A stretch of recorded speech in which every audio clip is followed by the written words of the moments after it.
We open on a ruined city, where a busted traffic light flickers between stop and go, a grim sign of a world long past its prime. A cleanup crew is mopping up, with one of the grunts reporting to his team leader that he's just finished off the last monster. Their leader, a cold-eyed man with an eye patch named Li Kuei, doesn't waste a breath and orders his men to burn all 7 bodies. Another member of the crew scoffs, finding it hard to believe these grotesque creatures were ever actually human. He watches a teammate unleash a torrent of fire, arrogantly boasting that mindless beasts are nothing compared to ability users like them. But this wasn't just a pest control mission. He smirks at a nearby cage, saying they should thank the monsters for this little opportunity. Inside, a group of terrified and shackled youths are revealed the high-quality goods these guys were really after. As a strange, blood-red rain starts to fall, the slaver gets antsy, telling his crew to load up since someone named Yehu is waiting. He's suddenly hit with a wave of deja vu, realizing this unsettling rain feels just like the one from 12 years ago. And just like that, we're thrown into a flashback to Star Era 1034, the year a series of cataclysms reshaped the entire world. This blood-red rain drenched the entire world, marking the beginning of the end. It poured for a whole year, transforming most of humanity into man-eating monsters known as predators. This apocalyptic event went down in history as the Red Rain Calamity. But from the ashes, a new breed of human emerged, ability users, with 5 different types of extraordinary powers. After a brutal 10-year war, these users established 7 fortified cities, leaving the rest of the world as a desolate wasteland. Back in the present, one of the slavers pokes at a dead predator's corpse. A subordinate reports to his team leader that they've finished clearing out the latest batch of monsters. But Li Kuei is on edge. He notes that 4 waves of predators in just 2 hours is way too unusual, and the boss monster is nowhere to be found. Another slaver grumbles that these are just trash-tier creatures without crystal cores, making them worthless loot. Li Kuei shuts them down, warning them to focus because this batch of goods is for a powerful lord, and failure means they're all dead. Another slaver tells Li Kuei to chill out, boasting that he'll be the one guarding the goods. Li Kuei glances at the cage, noticing some of the captives have passed out from sheer terror. The trash-tier slaver gets way too close, complaining that if the boss didn't want them, he'd have his fun. But as he's fantasizing, a strange liquid drips onto his hand from above. He looks up, completely clueless as to what's going on. A horrifying monster, the real boss of this area, looms over him, ready to devour him whole. The other slavers are dumbfounded. Someone screams that it's a rank 4 mutant they stand no chance against. The purple-haired slaver knows his C-rank ability is useless, but he attacks anyway to buy some time. His energy blast hits the creature, which is known to have both intelligence and regeneration. With their formation shattered, the slavers break and run for their lives in total chaos. But in a shocking twist, one of the slavers betrays his own, raising an earth wall to trap his comrades with the beast. The traitor screams a fake apology, promising to find the boss and get help while leaving his team leader to die. He thinks he's a genius, convinced the C-rank leader and the others can buy him just enough time to escape. But his escape route leads him right into a nest of horrifying, ghost-like women who immediately swarm him. A massive, spectral face looms over our cowardly slaver, mocking his greed as he freezes in pure terror. He's completely helpless, as their cold, dead hands grab him from all sides, pulling him into the shadows. One of the ghouls puts a finger to its lips, silencing his pathetic screams with a single, terrifying gesture. They drag him into the darkness, performing some kind of twisted ritual as he's enveloped by their shadows. Turns out, his betrayal didn't save him. It just earned him a different, more personal kind of hell. Meanwhile, back at the wall, his former comrades are being torn to shreds by a sea of tendrils and eyes, their pleas for mercy completely ignored. The illusionary beast laughs maniacally as it wraps its tendrils around one of the screaming slavers. It relishes the taste of his despair and regret, finding the cocktail of emotions absolutely delicious. But with a snap of his fingers, our boy Yehu appears, declaring that the show is officially over. He casually strolls past the terrified survivors, sarcastically calling their pathetic downfall a marvelous show. Grabbing Li Kuei by the throat, he coldly asks how it feels to watch all his men get wiped out. Another slaver spits defiance, calling Yehu a lunatic and swearing he'll never betray his lord. Yehu just scoffs, completely unimpressed by this trash-tier display of loyalty. Since the slaver won't talk, he calmly decides he'll just have to look for the information himself. He pulls out a scalpel, and the slaver's tough guy facade instantly melts into pure panic. Yehu brings the blade to the man's lips, pondering just where he should begin his gruesome work. He brings the scalpel right up to the slaver's eye, calmly deciding where to make the first cut.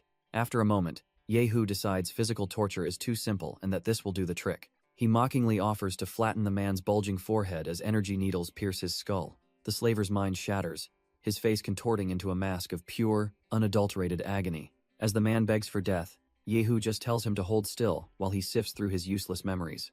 His power dives deep into the slaver's mind, the scalpel acting as a conduit for the psychic intrusion. Yehu's cybernetic eye glows intensely as he hunts for the specific piece of intel he needs. A wicked grin spreads across his face as he finally locks onto the target memory.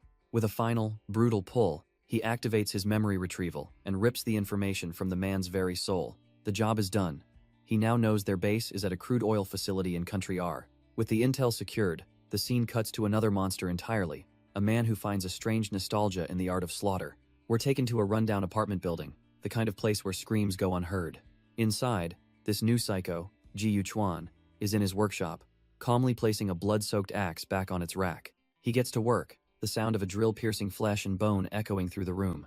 His eyes burn with a chilling intensity, completely absorbed in his gruesome craft. With the precision of a master chef, he uses a hatchet to prepare the ingredients in a bowl. He picks up a power drill, another one of his specialized kitchen utensils, ready for the next step. Looking down at his victim, he calmly tells them to just bear with it a little longer. His strange, golden eye gleams with excitement as he explains that patience is key to achieving the peak of deliciousness. He takes a deep breath, savoring the aroma of his bloody creation, and declares that it smells absolutely perfect. And for the final touch on his masterpiece, a 3-minute soft-boiled egg drizzled with that perfect soup. He sits back, admiring his creation, declaring it to be the perfect meal. As he eats, he makes a mental note to freeze some of the tomatoes, since ingredients this good are hard to come by. Suddenly, his eyes narrow as a memory surfaces. He glances at a framed photo, recalling that the recipe for this special sauce was taught to him by someone from his past. The photo is a souvenir from the Angel Orphanage, a seemingly happy group portrait from years ago. But that happy memory is instantly shattered, replaced by the gruesome reality of what happened, a complete bloodbath. A mysterious voice recalls the incident, noting that of all the kids, only the one from the G family survived, the one he always thought had the most talent. This man found the lone survivor, a brave but broken child, and offered him a new path. The young boy, desperate for validation, asked if killing them was wrong, only for the man to reassure him that what he did was absolutely right. Clutching his teddy bear, the young boy desperately asks if this man will truly take him away from the carnage. The mysterious mentor smirks, promising to do so, claiming our boy will become his greatest work of art. But this wasn't salvation. It was the start of a new hell, filled with agonizing experiments and endless pain. From his console, the mentor coldly lists the cocktail of experimental drugs being injected into the child. He then orders the voltage cranked up by a factor of 20, pushing the boy's body to its absolute breaking point. The memory hits so hard that back in the present, Ji Chuan's hand trembles, his fork scraping the plate. His eyes narrow, the darkness of his past threatening to swallow him whole once again. He remembers the fire, the screams, and the moment he was reborn from the ashes of the orphanage. It was in that crucible of pain and loss that his unique golden eye first awakened. Snapping back to the present, that same eye flares with power as he realizes an intruder has finally shown up. Meanwhile, in a dark room, another man with a vendetta whispers that their reunion is finally at hand. His target is plastered all over a conspiracy board. The president, connected to a web of incidents. The scene shifts to the gleaming metropolis of Yan'an City, the largest sanctuary for normal humans. It's a place that promises safety and a future, a stark contrast to the hellish world outside. Here, we find a familiar face, as a young girl runs up to a man she calls Brother Xiaoji. Her name is Xiao Yuan, and she's here to thank him with a rice bowl for giving her mom life-saving medicine. He gently tries to refuse, telling her to keep it for herself, but she's adamant about repaying his kindness. Seeing her earnest determination, he can't bring himself to say no and accepts the small gift. As he takes a bite, the girl watches him with hopeful eyes, waiting for his reaction. A genuine smile spreads across his face as he tells her it's delicious. A rare moment of peace for our boy, Ji Chuan. With his business done, Ji Chuan tells the little girl he's heading off to work now. Xiao Yuan waves an enthusiastic goodbye, a small beacon of light in his dark world. But that moment is shattered as we see our boy is being tailed. An agent reports the target is heading for the bus stop. Turns out, it's a full-blown surveillance team, with ground personnel ready to follow his every move. As Ji Chuan gets on the bus, the agents pile in right behind him, thinking they've got him boxed in. The bus's destination is announced as the Ability Management Center, and the agents feel confident they know his plan. A moment later, however, the agent on board is dumbfounded. The target has completely vanished from the crowded bus. High above the city, their team leader gets the bad news but just smirks, telling his men to retreat since the game is over. Their destination was the Ability Management Center, a high-security building that registers all ability users in the region. And it seems our boy didn't need to sneak in, as he casually strolls up and gets his access card authenticated without a hitch. Inside, our boy is playing the part of a regular office worker, as a colleague chides him for being late. Ji Chuan smoothly apologizes, claiming he took the wrong bus after dealing with a few flies this morning. Another colleague wonders why he's doing grunt work for the expatriate team, which is basically the agency's cleanup crew. The older woman is just glad he's not on a mission, gossiping about 5 ability users who were brutally murdered at a local factory. Ji Yuchuan feigns ignorance, asking if a high-level predator could be the culprit, but she says the higher-ups are clueless. Just as she warns him to be careful, an agent bursts in, yelling that the director needs to see Ji Yuchuan immediately. Waving a casual goodbye to his coworkers, our boy grabs his jacket and follows the urgent summons. Hez led straight to the imposing door of the director's office, clearly about to walk into something serious. Inside, the director informs him that he's been called in to meet someone important, and it's a sharp-looking woman who already knows his reputation, asking if he's the expatriate team member with a 100% success rate. The director introduces the woman as Lu Yao, his new immediate superior from Santenberg City, and suggests they exchange contacts, but she slams her hand on the desk, telling him there's no rush for such pleasantries. Instead, she slides a set of photos forward, demanding their outstanding employee give his expert opinion. Our boy just gives a cool, collected look, completely unfazed by the sudden test. The photos show the very slavers he just killed, but he calmly begins his analysis, noting they've been dead for over 3 days. He continues his act, pointing out signs of torture and suggesting the killer must have held a deep personal grudge. To cap it off, he recommends they investigate the victims' personal lives, claiming it's likely a simple case of revenge.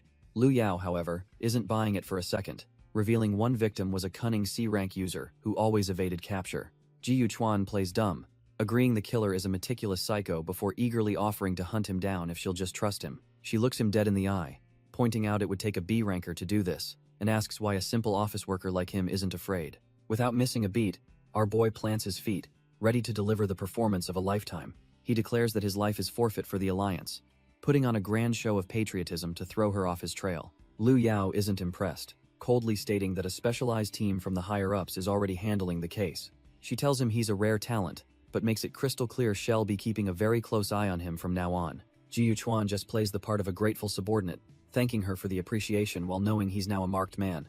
The scene shifts to the neon-drenched streets of Rose City, the largest free trade zone in the region. We meet a new face, a naive-looking tourist asking a street vendor about the quality of his melons. The young man seems completely out of his element, a fish out of water in this sprawling metropolis. He spots a train leaving late at night and asks the vendor about it, worried about potential predator attacks. The tourist is absolutely floored when he hears the 20,000 star coin price, exclaiming that it's highway robbery. The vendor scoffs, explaining the price is a bargain since the train is guarded by 12 A-rank ability users. Meanwhile, a mysterious figure, Yehu, boards the so-called Black Rose train, finding the car eerily empty. With a flick of his scalpel and a flash of red energy, he effortlessly picks the lock to a private compartment. The door slides open, revealing his sinister grin.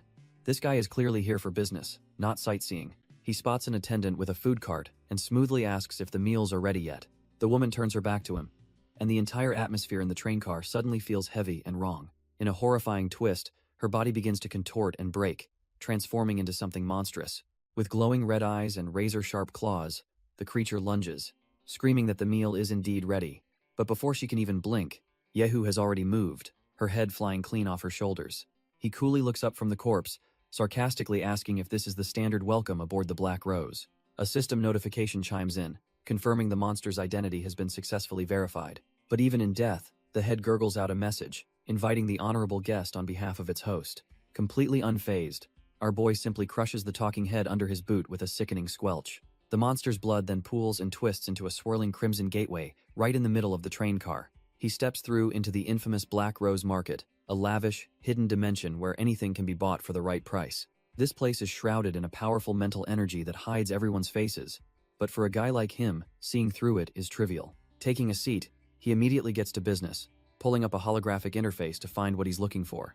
Turns out, just searching for a single address costs a whopping 200,000 star coins, a truly black market price. Before he can proceed, another faceless waitress approaches, presenting him with a complimentary meal. The dish is a disgusting platter of raw meat garnished with a human eyeball, and he can't help but feel utterly repulsed. With his special eye glowing, Yehu calmly pokes at the grotesque meal, not even flinching at the sight.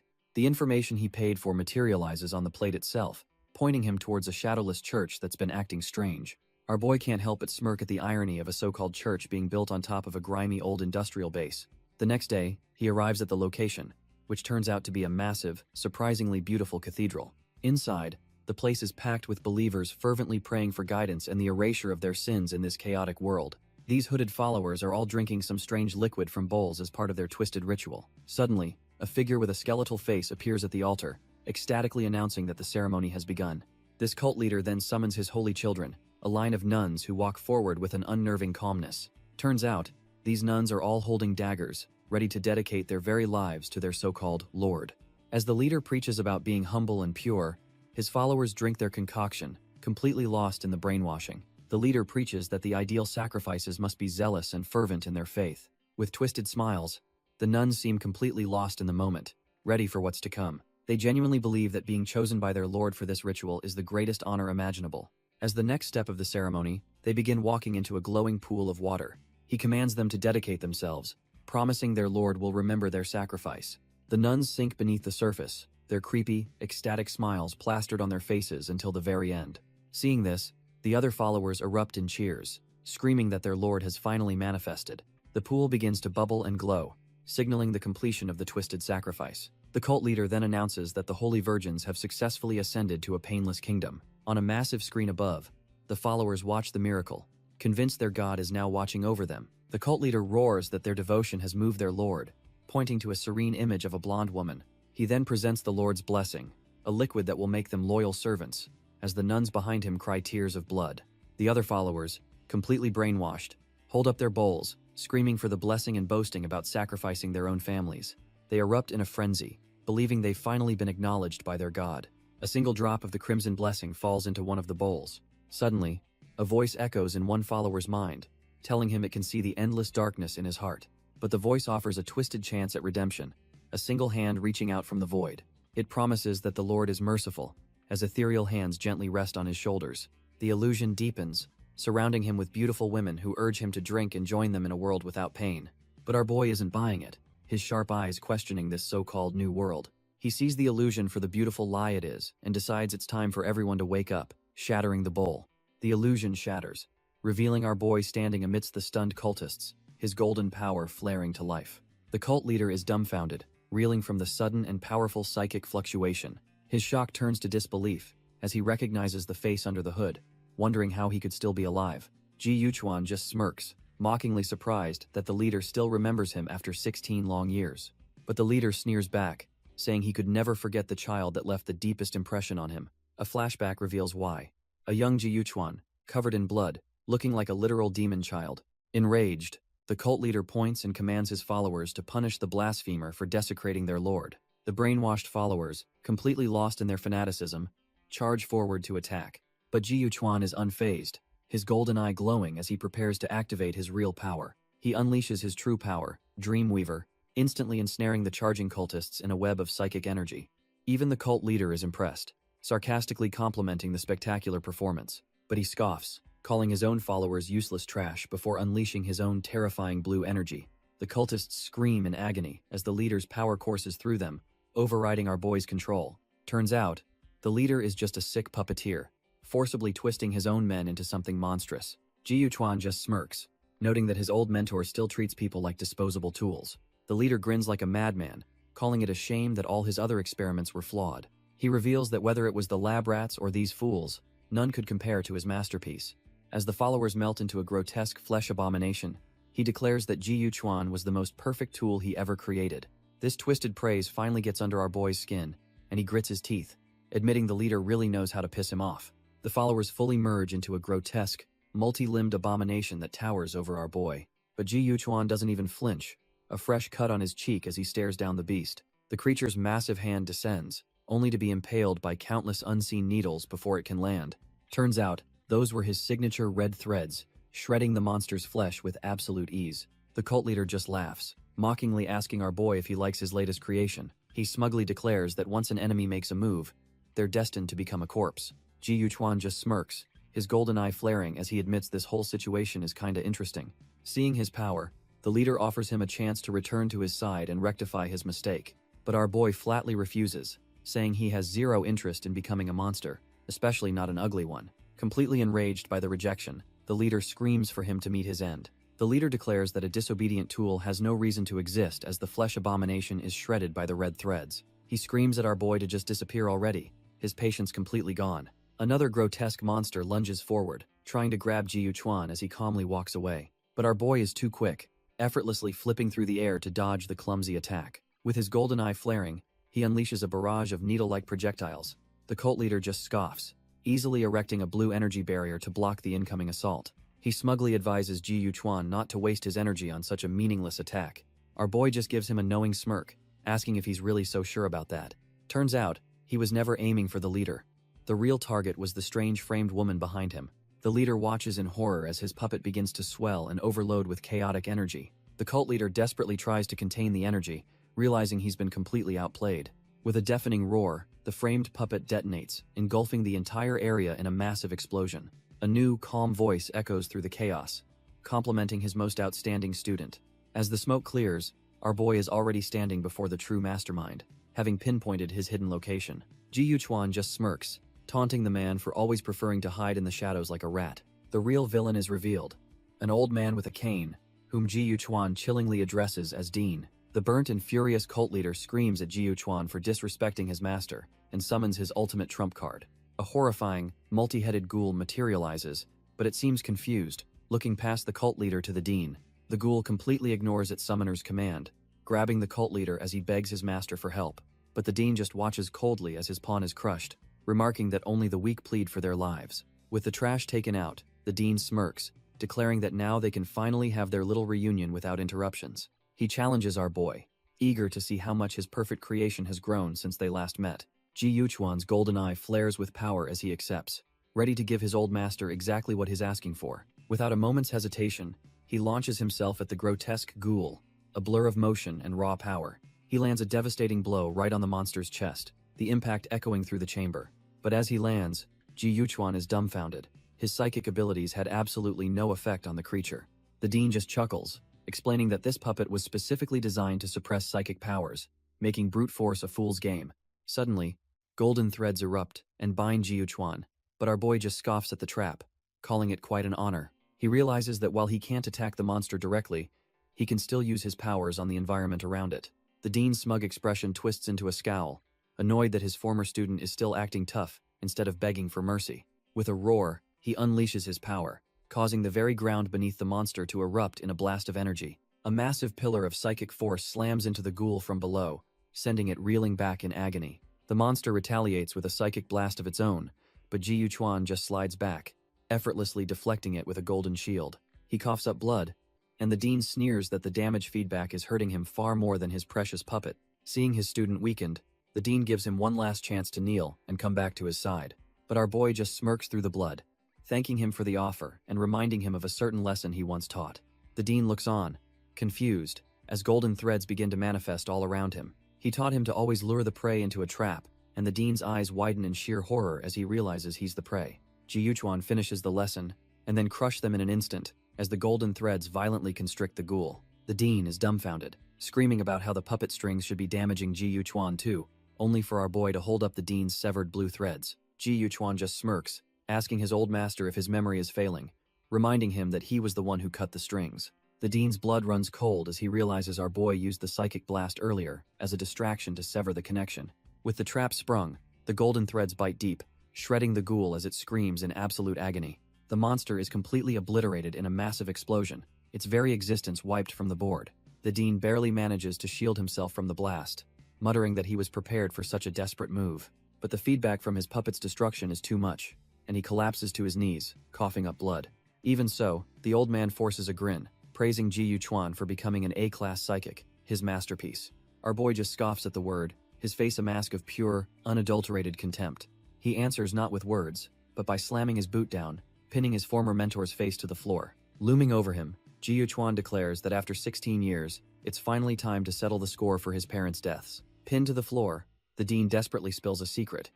It was a Lord Xianmian who ordered his parents' death because they knew too much. Ji Yuchuan's mind races, his golden eye glowing as he demands to know who this new player is and what secret cost his family everything. But the old man just smirks, dark energy crackling around him as he mocks our boy's predictable thirst for answers. He sneers that those are questions Ji Yuchuan will have to ask the Grim Reaper himself. Suddenly, a massive ritual circle, Hell's Gate, erupts, a forbidden art that uses a sacrifice to summon a demon.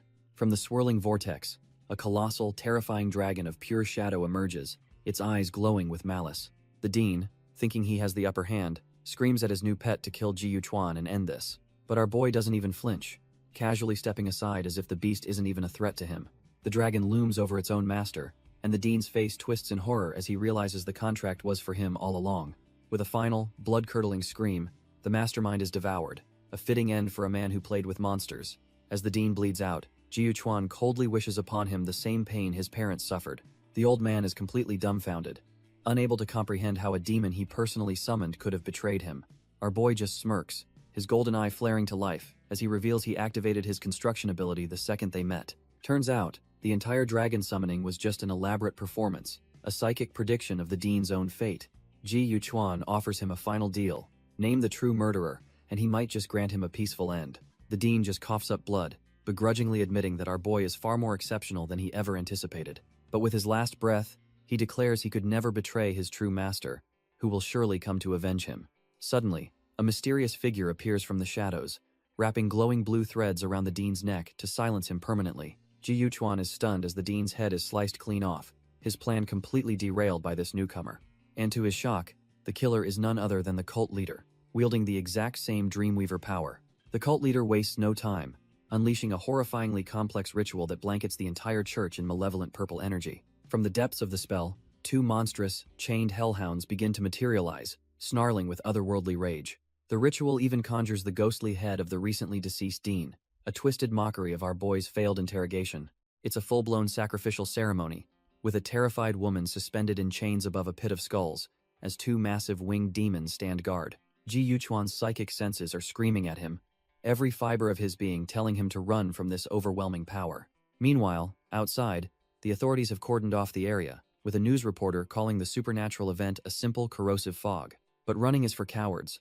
Our boy dives straight into the fray, his golden threads lashing out to intercept the demonic beasts. He expertly wraps his threads around one of the winged demons, using its own momentum to slam it violently into a stone pillar. The beast finds itself completely bound, a testament to the sheer strength and control Ji Yuchuan has over his power. With the big threats neutralized, he turns his threads into a devastating whip, clearing out the trash-tier cult followers on the ground in one clean sweep. Suddenly, a new player enters the game, a demon queen named Chelsea, sitting on a throne of skulls, who declares it an honor for anyone to serve her. But our boy isn't fazed, telling the worried voices in his head to shut it because he's got a plan. He knows his construction ability is a ticking clock. It weakens him over time, so he has to end this fight, and fast. Just as he thinks that, a fresh wave of winged demons descends upon him, ready to tear him apart. With a flash of power, a massive explosion rocks the cathedral, but it's not what it seems. The demon queen, Chelsea, just scoffs, completely unimpressed by the display. But then her eyes narrow. She senses that something is fundamentally wrong with the situation. Turns out, our boy didn't destroy her minions. He hijacked them, calmly standing among the now tamed beasts and mocking her. Chelsea is absolutely livid, demanding to know what this lowly human has done to her precious minions. With a smirk, Ji Yuchuan reveals the ultimate power move. He just made a minor adjustment to her psychic control. He mocks the demon queen, asking what happened to her bossy tone now that her puppets are his. Chelsea is so furious she cracks the cathedral floor with a single stomp, refusing to be mocked by a human. Her entire aura screams unforgivable as she glares down, surrounded by the remnants of her power. Wasting no time, our boy turns her own minions against her, ordering them to keep their former master company. But Chelsea just scoffs, wondering if he really thinks these trash-tier summons can actually pose a threat to her. She proves her point instantly, obliterating one of the demons with a casual flick of her energy tendril. Seeing his chance, Ji Yuchuan makes a run for it while his new pets serve as a bloody distraction. Suddenly, a flash of red light catches his eye as a massive energy blast comes screaming toward him. There is no way Chelsea is letting him escape. She unleashes her full power to stop him in his tracks. The attack slams into his back with devastating force, a magical seal flaring up at the point of impact. The blast sends a shockwave through his system, but the real damage isn't physical. Outside, a hazmat team sees the energy spike and wonders if a new powerful predator has just appeared. Our boy collapses, his head splitting apart as a foreign power tries to hijack his body. He screams for the entity to get out, but a sinister voice just coaxes him to surrender his consciousness. Hearing the breach team outside, a dangerous idea sparks in his mind. He threatens the parasite. Either it backs off, or he'll let these humans tear their shared body to shreds. The hazmat crew storms the hall, ready to face down a monster of untold power.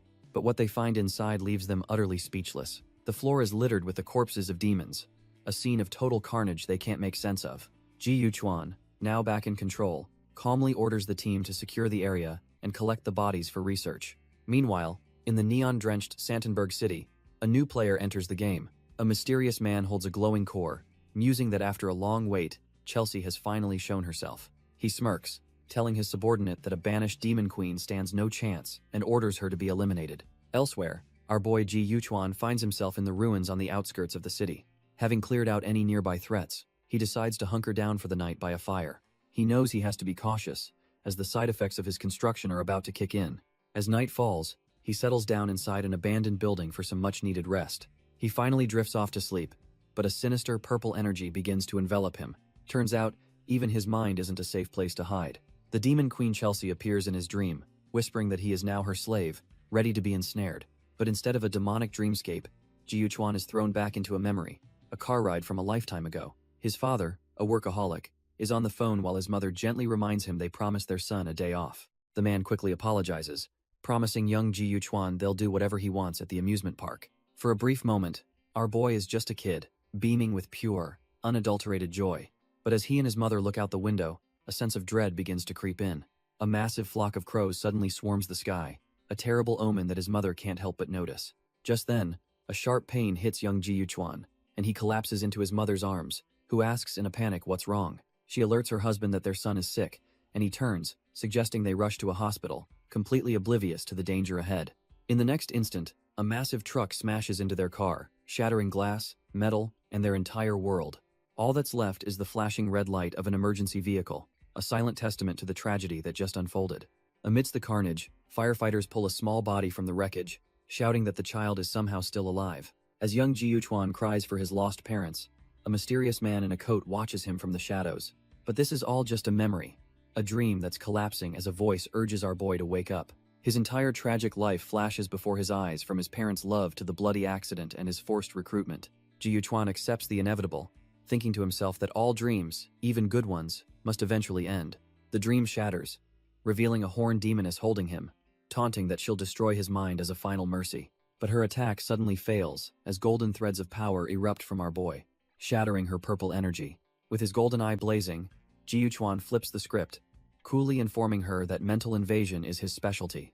The demoness is dumbfounded. Her enchantment was meant to control him, but his mental fortitude is off the charts. Now in complete control, he thanks her for the beautiful dream and promises to grant her a swift and painful end. With his golden eye glowing, Ji Yuchuan calmly prepares a scalpel as the demoness starts to cry. Chelsea begs for her life, claiming it was hard to get here and that she's just a poor little demon. But our boy isn't buying it, reminding her of her boastful title and her sudden offer to do anything for him. Her act shatters instantly as she seethes with rage, promising to tear him apart once she recovers her power. Ji Yuchuan just smirks, telling her that her acting is absolutely terrible. Calling her a waste of a beautiful body, he unleashes a crimson thread of energy right at her. She looks on in pure shock, realizing she's completely at his mercy. But just then, a massive burst of energy erupts from her, sending her flying back. The shockwave tears through the street, obliterating everything in a storm of red energy. In an instant, Ji Yuchuan is on his knees, utterly defeated, as a towering figure calls him a mere ant. Turns out, that horn was the source of her power, and she is absolutely livid that he dared to touch it. She roars that he'll become a burial companion for her horn, but our boy just stares her down. A shockwave sends him flying, and he wryly thinks to himself that he's really ticked her off this time. But a sudden realization hits him. The Dean's puppet strings could reflect psychic attacks, and she's cut from the same cloth. As she dives in for the kill, Ji Yuchuan calmly prepares his counter, his golden eye flaring to life. He knows this is his one and only chance to turn the tables. With a massive burst of golden energy, he unleashes his own attack, meeting her head-on. The demon queen lands gracefully, the dust settling around her. She admits he's skilled, but internally panics, knowing her power boost is temporary, and she needs a human contractor to survive. Ji Yuchuan smirks, telling her that since she refuses to be his slave, he'll just have to force her hand. The demon queen decides if she can't enslave him, she'll just devour his powerful soul for nourishment. She focuses her remaining energy, a demonic script glowing on her forehead as she prepares her final gambit. But their powers collide in a cataclysmic explosion that rips through the street, sending cars flying like toys. As the dust settles, a mysterious cloaked figure appears over the weakened Chelsea, asking if she really made him come all this way to find her. Without waiting for an answer, he blasts her effortlessly, sending her tumbling across the broken pavement. He reveals his face, a smug demon who mocks her for falling so far from her former glory as the top-ranked demon in hell. Calling her a pitiful sight, he summons a wicked energy tendril to finish the job. But just as he strikes, he realizes his attack hit nothing but air. Dumbfounded, he scans the empty, smoke-filled crater, wondering how she could have possibly vanished. Suddenly, he's impaled from behind by a massive, barbed appendage, paying the price for his arrogance. The green-haired demon is stunned to see his attack was just deflected by a new player on the field. Turns out, our boy Ji Yuchuan just saved Chelsea, and he mocks the demon for being too bold to attack a mental illusion. He internally reveals that a side effect of Bloodburst has him stuck in a human body, and he's lucky this fool didn't kill his host. Ji Yuchuan swings his weapon, grumbling that if this body wasn't so trashed here, the fight would already be over. But the demon grabs the weapon, absolutely seething at being talked down to like that.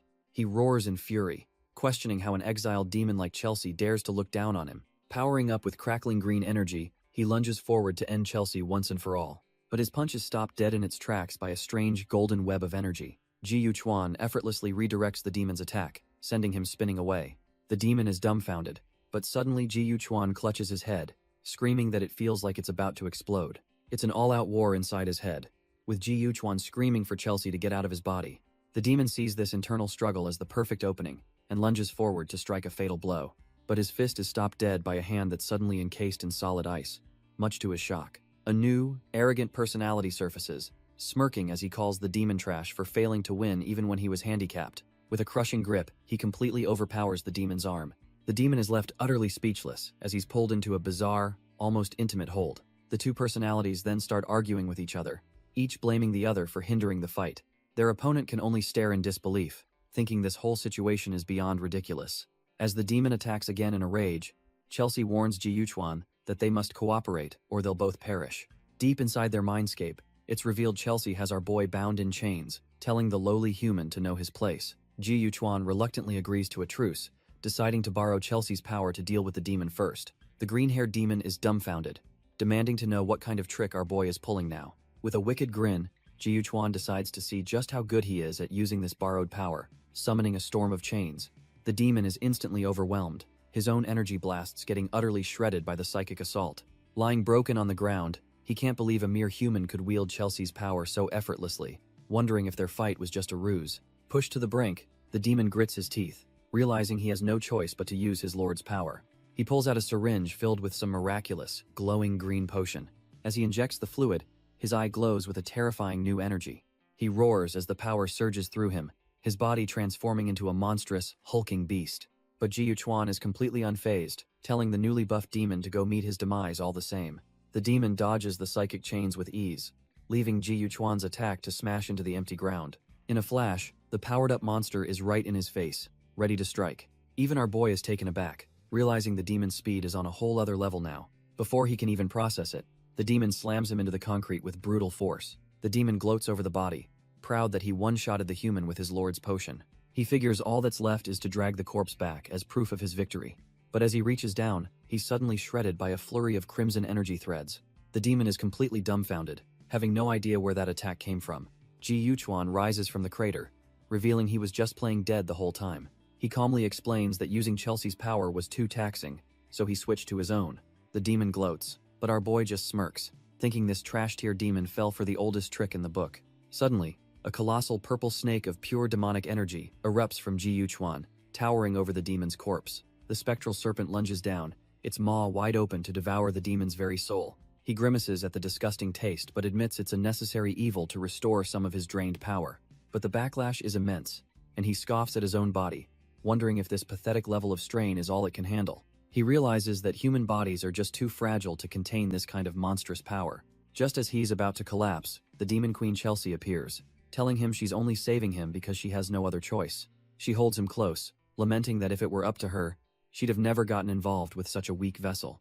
To save him, she shows some tough love, impaling him with her own demonic energy and telling him to be grateful for her mercy. The process is agonizing, and our boy can only cough up blood as his body is forcibly stabilized. Our boy wakes up in a hellscape, completely disoriented and wondering if he's somehow become the demon queen Chelsea. He quickly realizes this isn't a transformation. He's been plunged into one of her traumatic memories. In this past, a horde of demons is hunting her down, screaming that she's a traitor who needs to be eliminated. Suddenly, a beam of golden light streaks down from the blood-red sky, catching one of the skeletal demons by surprise. The light slams into the ground, erupting into a colossal pillar of pure energy that tears through the desolate land. All the demons are dumbfounded for a second before they erupt in a frenzy, screaming about something called the Eye. It's their ticket out of this godforsaken place, and they start a mad dash towards the light. Every last one of them scrambles over each other, desperate to claim the Eye for themselves. But Chelsea just scoffs, summoning a gnarly-looking scythe, and deciding that if they all want it so badly, then she'll just have to cut them all down first, her eyes glowing with cold, murderous intent. With a final, brutal swing, Chelsea declares that the path to freedom is now hers, and hers alone. Suddenly, the vision shatters, and our boy Ji Yuchuan snaps awake, utterly disoriented. He finds himself in a desolate, rocky landscape, with the demon queen Chelsea casually telling him he's finally conscious. Ji Yuchuan stumbles up, demanding to know what she's done, but she just scoffs at the ungrateful human. She leans in, reminding him that she's the one who saved his life, and he realizes with a jolt that he can't move a muscle. Chelsea explains they're now bound by cosmic rules, a pact that means neither of them can harm the other. A spectral demon wraps around him as she reveals the shocking truth. He is now her kin. A slow, calculating smirk spreads across our boy's face as he realizes her entire backstory is real. He immediately starts prodding, asking if she fled to the human world because she was too weak to survive, which makes her furious. But just as she's about to retort, a loud gurgle from her stomach completely shatters the menacing atmosphere. Our boy pulls out a can of food, sarcastically noting he never figured demons could feel hunger. Chelsea explains that in the human world, she's bound by its rules, but admits having a human kin isn't so bad after all. Suddenly, Ji Yuchuan notices a glowing purple mark on his chest and demands to know what it is. She leans in to inspect it, causing him to flinch, defensively telling her he meant no harm. With a sharp "shut up," she cuts him off, her playful demeanor vanishing in an instant. She reveals that in Hell, the top 36 demons are ranked on a leaderboard, and each one bears a unique number. He puts two and two together, his mark is the number 1, but she clarifies that she was betrayed, and her rank and memories were erased. Her grand plan is to consume all the other ranked demons to get her memories back, and she wants him to sign a contract to help. His mind races, connecting the potion the last demon drank to the one the dean gave him, realizing they're all linked to some mysterious lord. Pulling her close, he asks what's in it for him, but his mind is already made up. This demon is a target for his organization, Blaze. Chelsea sweetens the deal, revealing she's seen his memories and can help him find his parents' killer. In exchange, he must help her climb back to the top of the demon leaderboard, summoning a glowing contract circle. But our boy isn't a fool. He stops the ritual mid-cast, agreeing to the deal but only with some extra conditions. He lays down his terms: no arbitrary orders, no possession, and no coercion whatsoever. Chelsea is absolutely dumbfounded, her glowing eyes narrowing with irritation. She comically snaps, asking why he's being so difficult, but he just smirks, saying he has to be cautious with the mightiest demon. Gritting her teeth, she realizes she's stuck. Without him as a willing contractor, she can't access her full power. With the terms agreed upon, they clasp hands, and the contract is officially formed in a flash of purple energy. A massive pillar of demonic power erupts from the ground, sealing their pact for good. The ritual leaves Ji Yuchuan completely drained, telling his new partner, now a small creature on his shoulder, that he's done his part. With the tiny demon queen asleep on his shoulder, our boy admits to himself that this partnership might not be so bad after all. But while he gets a moment of peace, the city is descending into absolute chaos. At a high-tech command center, alarms blare as demon appearances spike across multiple locations. The woman in charge, Lu Yao, grimly realizes the situation is far worse than any of their projections. Her superior gives the order to his assistant, deciding it's finally time to proceed to the next phase of their plan. Lu Yao clutches a file, a sense of dread washing over her as she feels her own time is running out. Meanwhile, in a desolate, otherworldly wasteland, a sinister presence makes itself known. A monstrous, gargoyle-like demon perches over a screaming stone effigy, a trophy from its last kill. The beast lets out a terrifying roar, asserting its dominance over this barren hellscape. Wasting no time, it smashes through some kind of portal, bursting into a new location to hunt. The demon's hunt was short-lived, as it and another monster now lie dead on a desert highway, roadkill for a passing convoy. Inside the lead truck, the driver laughs it off, telling his passenger that their good days are coming now that the monsters are killing each other. But our boy, Ji Yuchuan, finds this fascinating. He thought these so-called predators were mindless, yet they're terrified of these low-level demons. The driver clocks his passenger's confusion and asks if he's been living under a rock, since these new creatures aren't in the old predator directory. He explains that these new monsters, officially dubbed sadists, recently emerged from Rose City and are now classified as dangerous level 3 threats. Ji Yuchuan puts on a grateful smile, thanking the driver for the ride, all while realizing the city officials are clearly covering up the truth about the demons.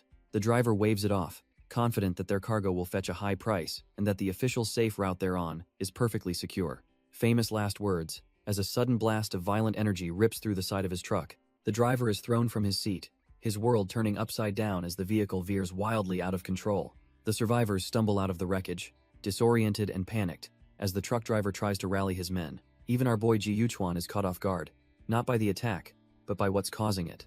A monstrous winged demon, one of the so-called sadists, dives straight for one of the terrified men. Turns out the driver isn't just some regular Joe. He throws up an energy shield, barely blocking a devastating blast. He screams for his men to evacuate the wounded, trying to hold the line against the ambush. But his defense is short-lived, and he's left wide open as the gargoyle-like beast closes in for the kill. In a flash of red light, the demon is sliced clean in two, its attack cut short before it can even land. The dumbfounded driver turns to thank his savior, realizing the quiet passenger he picked up is an absolute monster in his own right. Just as a sliver of hope returns, one of the survivors points into the distance, his face pale with a new kind of terror. It wasn't just one demon. An entire swarm of these so-called sadists were perched on the cliffs, ready for a massacre. The gargoyle-like beasts snarl, their red eyes burning with hunger as they prepare to dive. While the driver completely panics, convinced they're all dead, Demon Queen Chelsea scoffs at their trash-tier intimidation tactics. She asks our boy if he's ready for some intensive training, and he just smirks, realizing this is the perfect warm-up. The demons finally swarm the convoy, and the men can only scream in terror as the ambush closes in. But when Ji Yuchuan calmly tells them they won't be dying today, the driver is left completely dumbfounded. In an instant, massive purple chains erupt from the ground, shredding the demons and leaving the crew wondering what kind of monster they picked up. With a chilling smile, Ji Yuchuan simply says this is his way of thanking them for the ride. He looms over the remaining demons with a psychic spear in hand, and they finally understand this human is a predator on a whole different level. The last remaining demon scrambles to escape, its instincts screaming that it's facing an apex predator. But our boy just smirks, mocking its attempt to flee as he launches his psychic chain spear. The weapon tears through the air, a streak of deadly purple energy closing the distance in a heartbeat. With a thunderous crash, the spear pins the demon's wing to the ground, shattering the rock beneath it. The beast is brutally impaled, its life force completely extinguished before it can even let out a final scream. After absorbing the demon's essence, Chelsea lets out a small burp and complains that he better not feed her such trash again. Ji Yuchuan reassures her she won't have to eat the next ones. Just as the driver spots dust clouds on the horizon, the man is overcome with relief, shouting that the enforcement team is finally here to save them.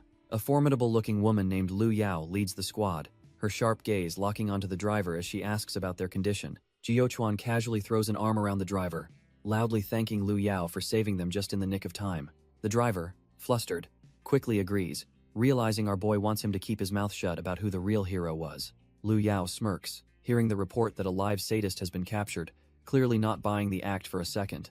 She tells Ji Yuchuan he sure kept her waiting, but he just plays dumb, asking what she could possibly need from him. Deciding they've had enough of an audience, he puts a hand on her shoulder and states, "There are too many people around." In a flash of digital distortion, his psychic power activates before anyone can react. He instantly teleports them both into a strange, isolated space, noting that it's much quieter here. Lu Yao is completely dumbfounded, realizing he's a rare space-based psychic capable of a space jump. Now that they're alone, she regains her composure and tells him it's time for a serious talk. Lu Yao gets straight to the point, asking if our boy has already signed a contract with a demon. On his shoulder, Chelsea asks if he wants her to kill this woman, but he tells her to hold on and see what she wants. He plays dumb, but she's not having it and asks if he's ever heard of an organization called Heaven's Wrath. Ji Yuchuan's expression darkens. He knows they're a group packed with powerful psychics. Turns out, Heaven's Wrath is a mysterious global organization dedicated to wiping out predators that emerged after the Red Rain calamity. With the cards on the table, Lu Yao formally invites him to join their team. Ji Yuchuan gives a polite smile, saying her ideals are admirable, but he's got other things to do. She tells him not to be so hasty, claiming that joining them is his best choice no matter what his goals are. The perks are insane, near total access to the 7 major cities and a massive power boost for both him and his contracted demon. With a smirk that could cut glass, he asks her what happens if he still refuses. A blue energy chain suddenly materializes, and our boy sarcastically asks if this is her plan B, imprisonment. Lu Yao coolly informs him that for unofficial contractors, the choice is simple: join Heaven's Wrath or face termination. But Ji Yuchuan just laughs, his hand crackling with a sinister purple energy right beside her face, catching her completely off guard. He unleashes a fraction of his power, flooding the room with an oppressive aura that makes the air thick. With one eye glowing a menacing purple, he calmly states that he's actually willing to join their little club. However, he's got conditions. He gets to choose his own missions, and they have to share all their intel on demons. Lu Yao is stunned, feeling the raw power of his contracted demon coiling around her like a venomous snake. Her shock quickly morphs into a wicked grin. She realizes his immense strength is the final piece she needs for her master plan. Now that they're on the same side, Ji Yuchuan immediately starts grilling her for information on the demon's origins. Lu Yao explains that while their exact beginnings are unknown, they've recently made a critical discovery about them. Turns out, they've discovered a specific frequency that can restrain these so-called predators. Ji Yuchuan calls her out, asking why they're hiding this truth and just labeling demons as simple monsters. Lu Yao scoffs, claiming that too much information would just throw the world into chaos. To the public, they're all just monsters. Our boy isn't buying it, thinking to himself that humans always love to hide things, and this Heaven's Wrath group is no different. Still, he agrees to the deal, saying he hopes they can get along now that she's shown some sincerity. Lu Yao is ecstatic and reaches for a handshake to welcome him, but Ji Yuchuan gives her the cold shoulder. He just gives her a chilling smile, warning her not to disappoint him, making it clear who's really in control here. Unfazed, she tells him to be ready by 8 a.m. tomorrow. She'll take him to headquarters to meet the team. As the sun sets on the city, our boy heads back to his own place, the new deal weighing on his mind. And in a bizarre twist, the deadly hunter is now just a regular guy, calmly making a tomato salad for dinner. Just as he's getting into the zone, a voice calls his name from the other room. Turns out, it's the demon queen Chelsea, who's taking a bath and is completely baffled by the concept of a showerhead. Suddenly, a loud crash from the bathroom makes our boy freeze in his tracks. He bursts in to find the entire place flooded, instantly regretting leaving a demon alone with modern plumbing. Staring at his own reflection, he realizes this mess is going to take all night to clean up. But then a far more terrifying thought hits him: his kitchen. He sprints out, yelling for Chelsea to stop whatever she's doing. But it's too late. He finds her casually finishing his entire dinner, even having the nerve to ask for more. Our boy is absolutely fuming. The last straw has just been snapped. His killer aura flares up as he glares down at Chelsea, who shrinks back into her dragon form, trying to justify eating his dinner because she was hungry. The entire apartment complex hears him roaring that Chelsea is dead meat, while she just shrieks back that he's the real monster here. The next day, our boy arrives at a swanky offshore helipad, ready to start his new gig. He's greeted by Lu Yao, the woman who recruited him into this whole mess.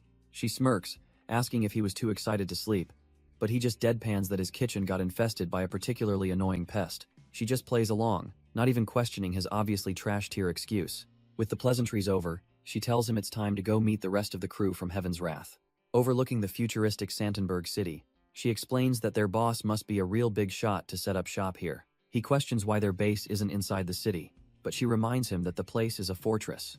Turns out, the city's constant surveillance would seriously cramp their style and restrict their operations. With that, she leads him into their hidden, high-tech facility, ready to give him the grand tour. Taking the elevator deep underground, they descend into the heart of the hidden base. Lu Yao hands our boy his new ID card, already assigning him a room in this high-tech madhouse. She then pulls up a holographic map, breaking down the base's 5 floors into living quarters and a core area. Their first destination, she declares with a smirk, is the Psychic Testing Center.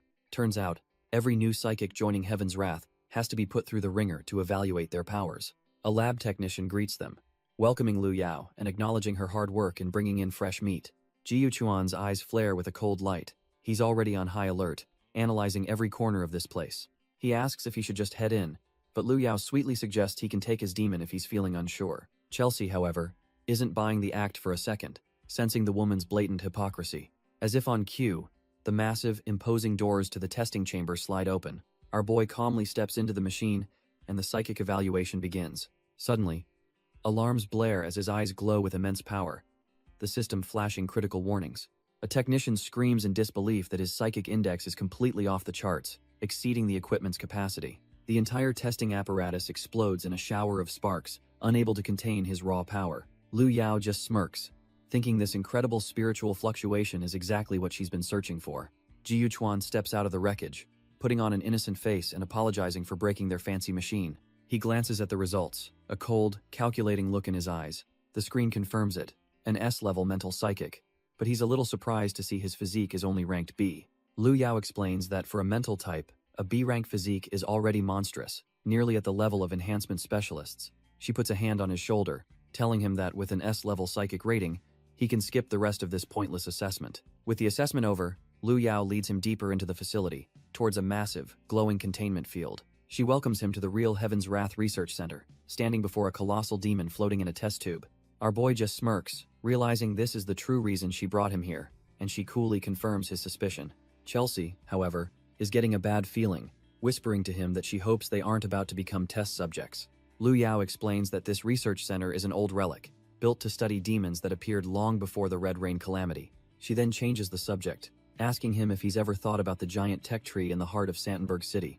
With a knowing look, she reveals that its public function is nothing more than a superficial facade. The truth is, that massive digital tree spreading its roots throughout the city isn't just for decoration. Its real purpose is to act as a colossal prison, sealing away countless high-ranked demons right under everyone's noses.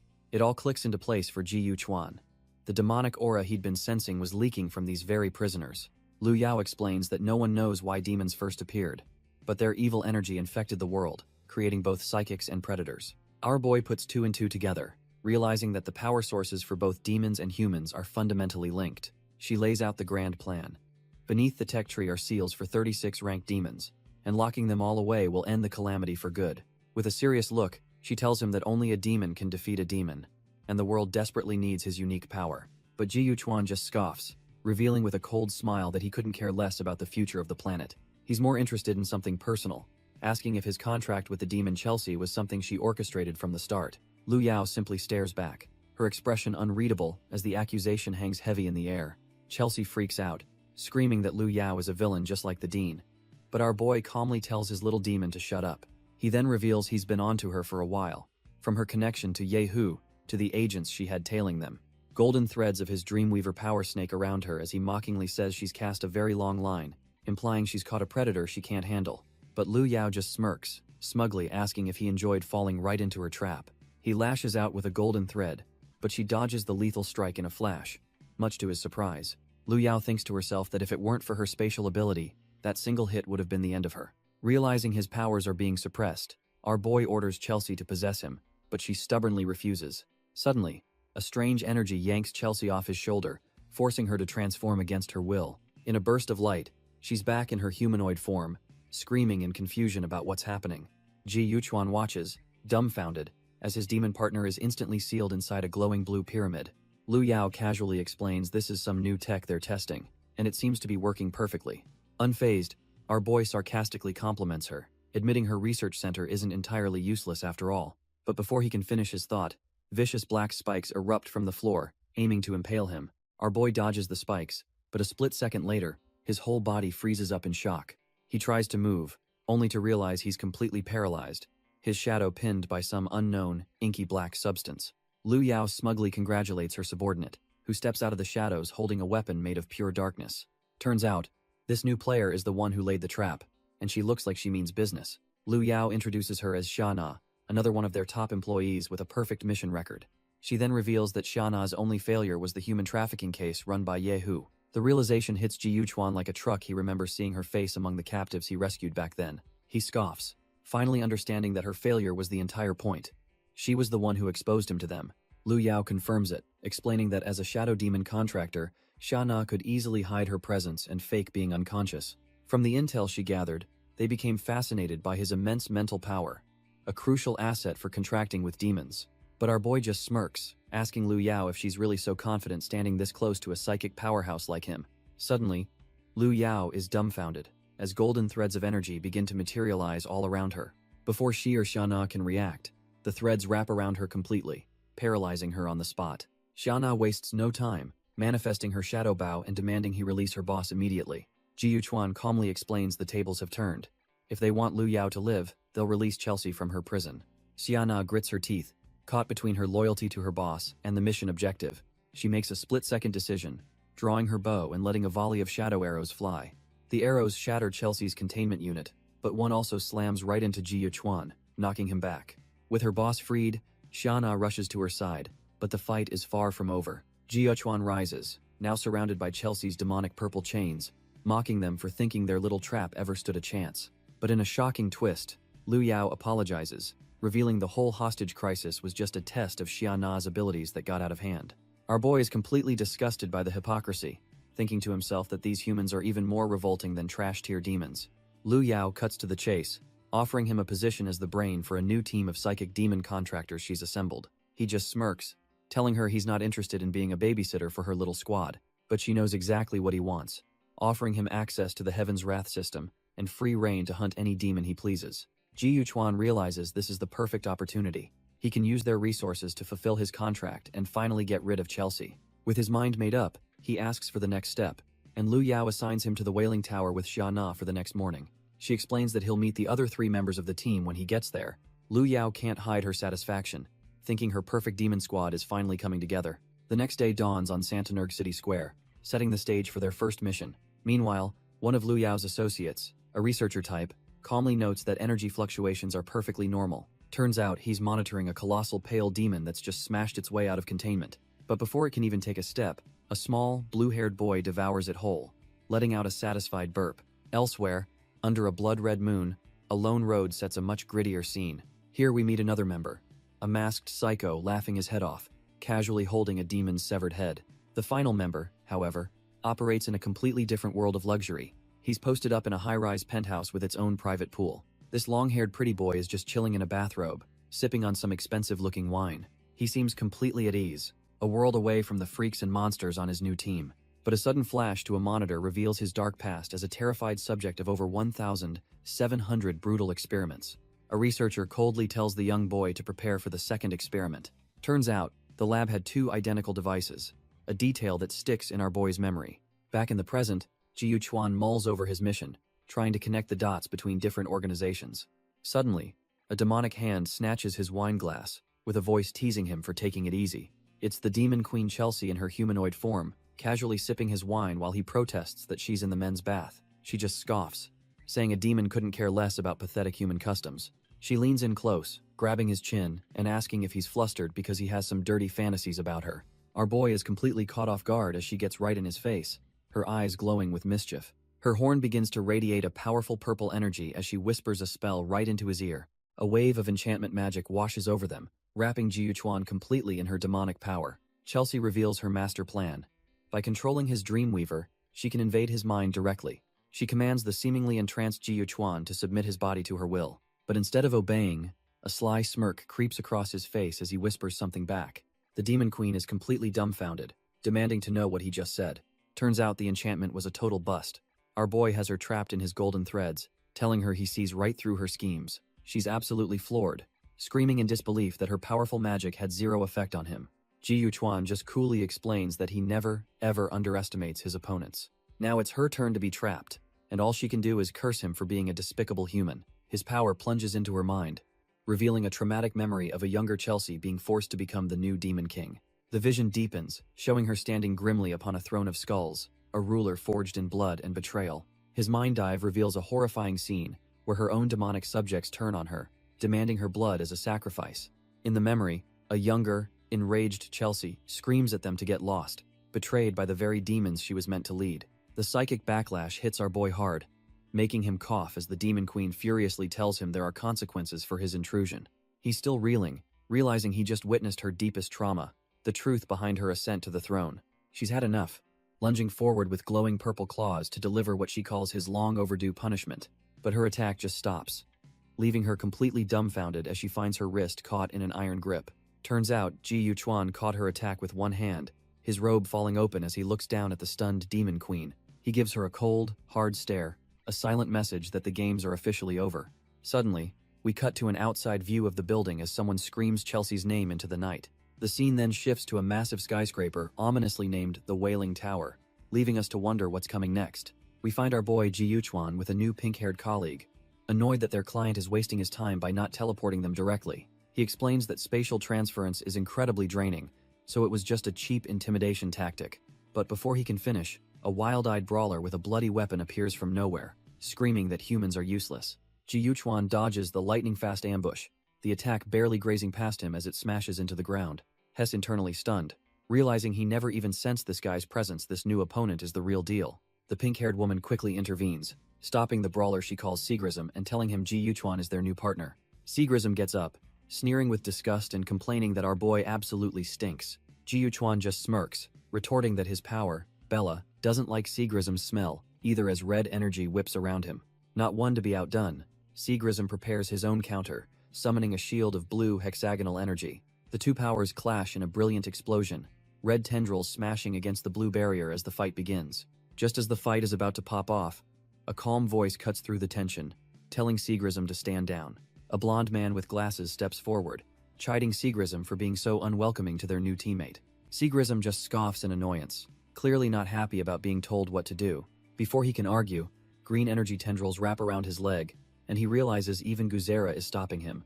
A blindfolded boy calmly tells him to relax, reminding him that this was all Miss Lu Yao's arrangement. Defeated, Seagrism talks to his weapon, asking his Bella to tolerate the newcomer's disgusting demon for a little while. The weapon's red energy pulses as if to say it will endure this, but only for its master's sake.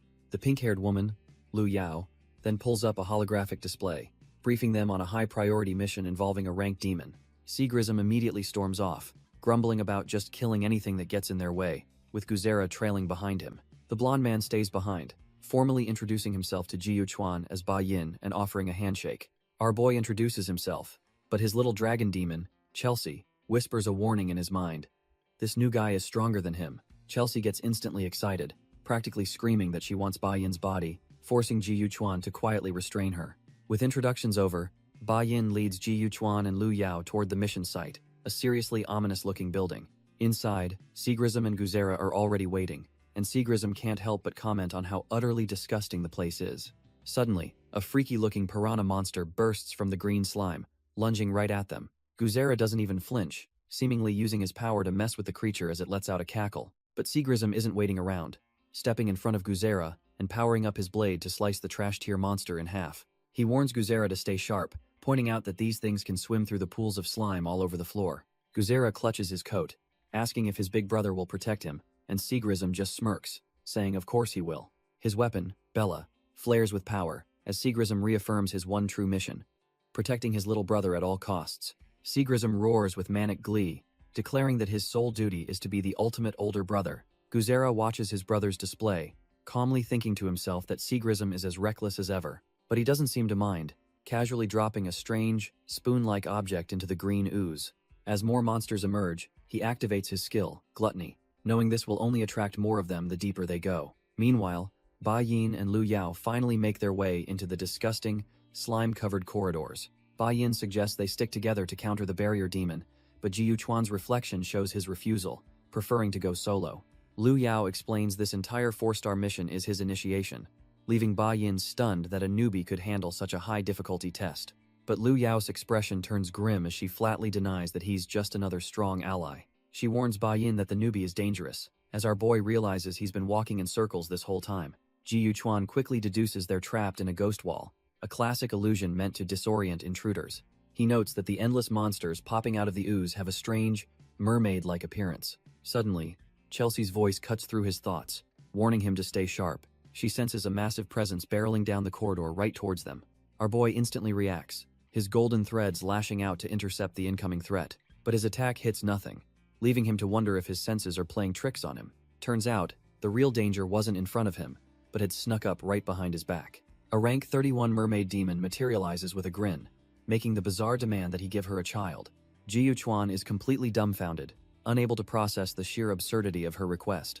Chelsea, of course, finds this hilarious and suggests he just agree to it, earning a sharp rebuke from our boy.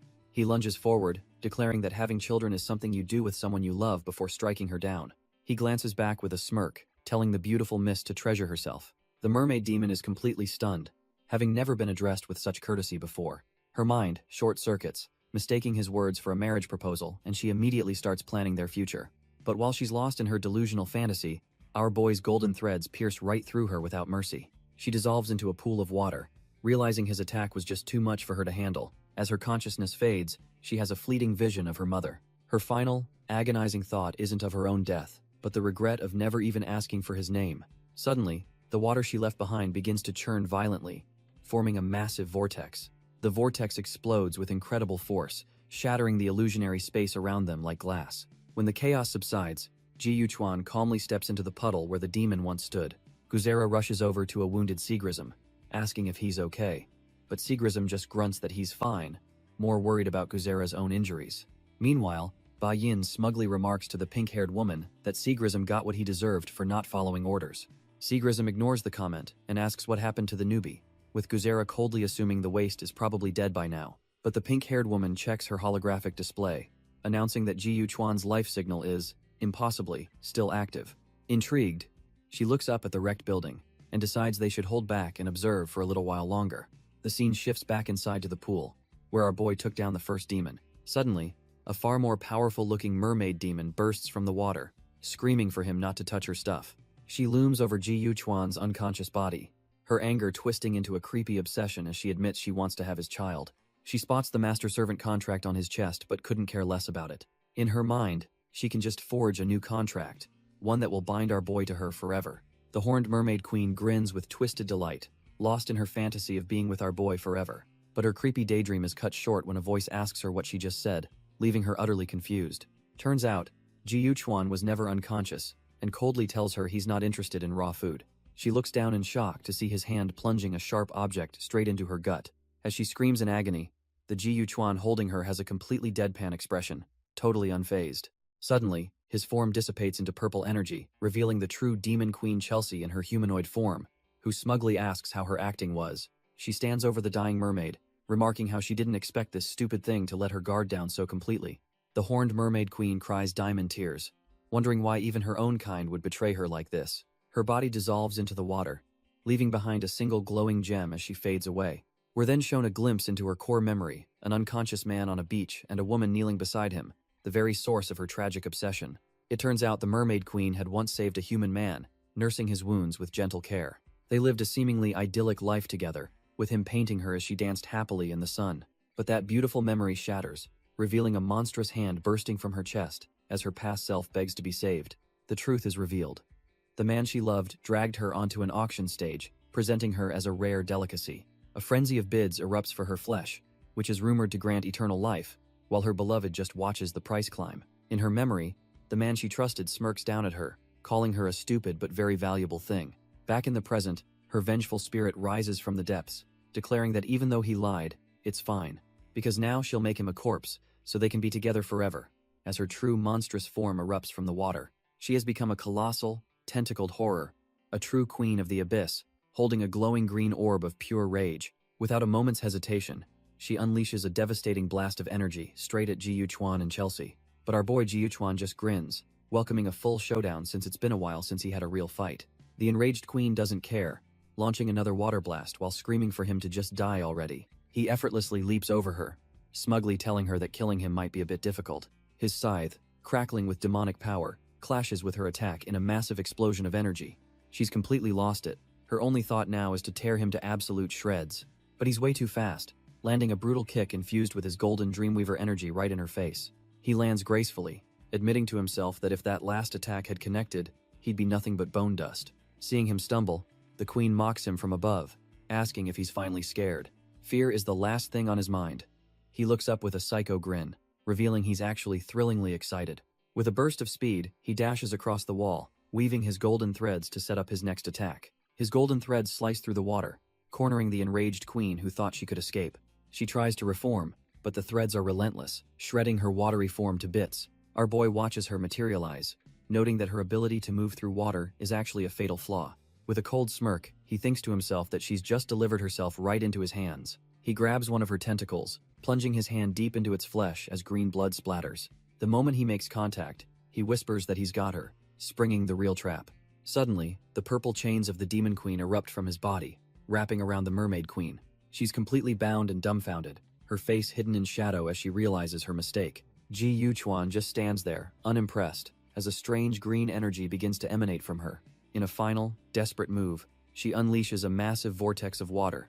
But our boy doesn't even flinch. Turns out, as a ranked demon, she can use a rule-based power called enhancement to juice herself up.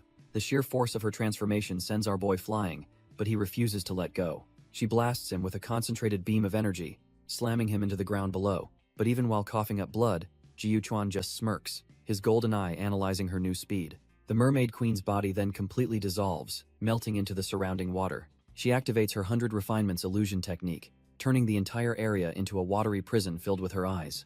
Our boy is getting annoyed, realizing he can't land a single hit while she's slipping around like an eel. He decides that if something can't be caught, you just have to make its entire hiding place vanish. A wicked grin spreads across his face as he confirms he's got a plan in mind. He raises his scythe, crackling with demonic power, and warns that things are about to get very noisy. Instead of running, our boy dives headfirst down the side of the building, his scythe carving a path straight through the glass. The entire floor erupts in a massive explosion, leaving Sigrism and his crew completely dumbfounded as they get blasted by the shockwave.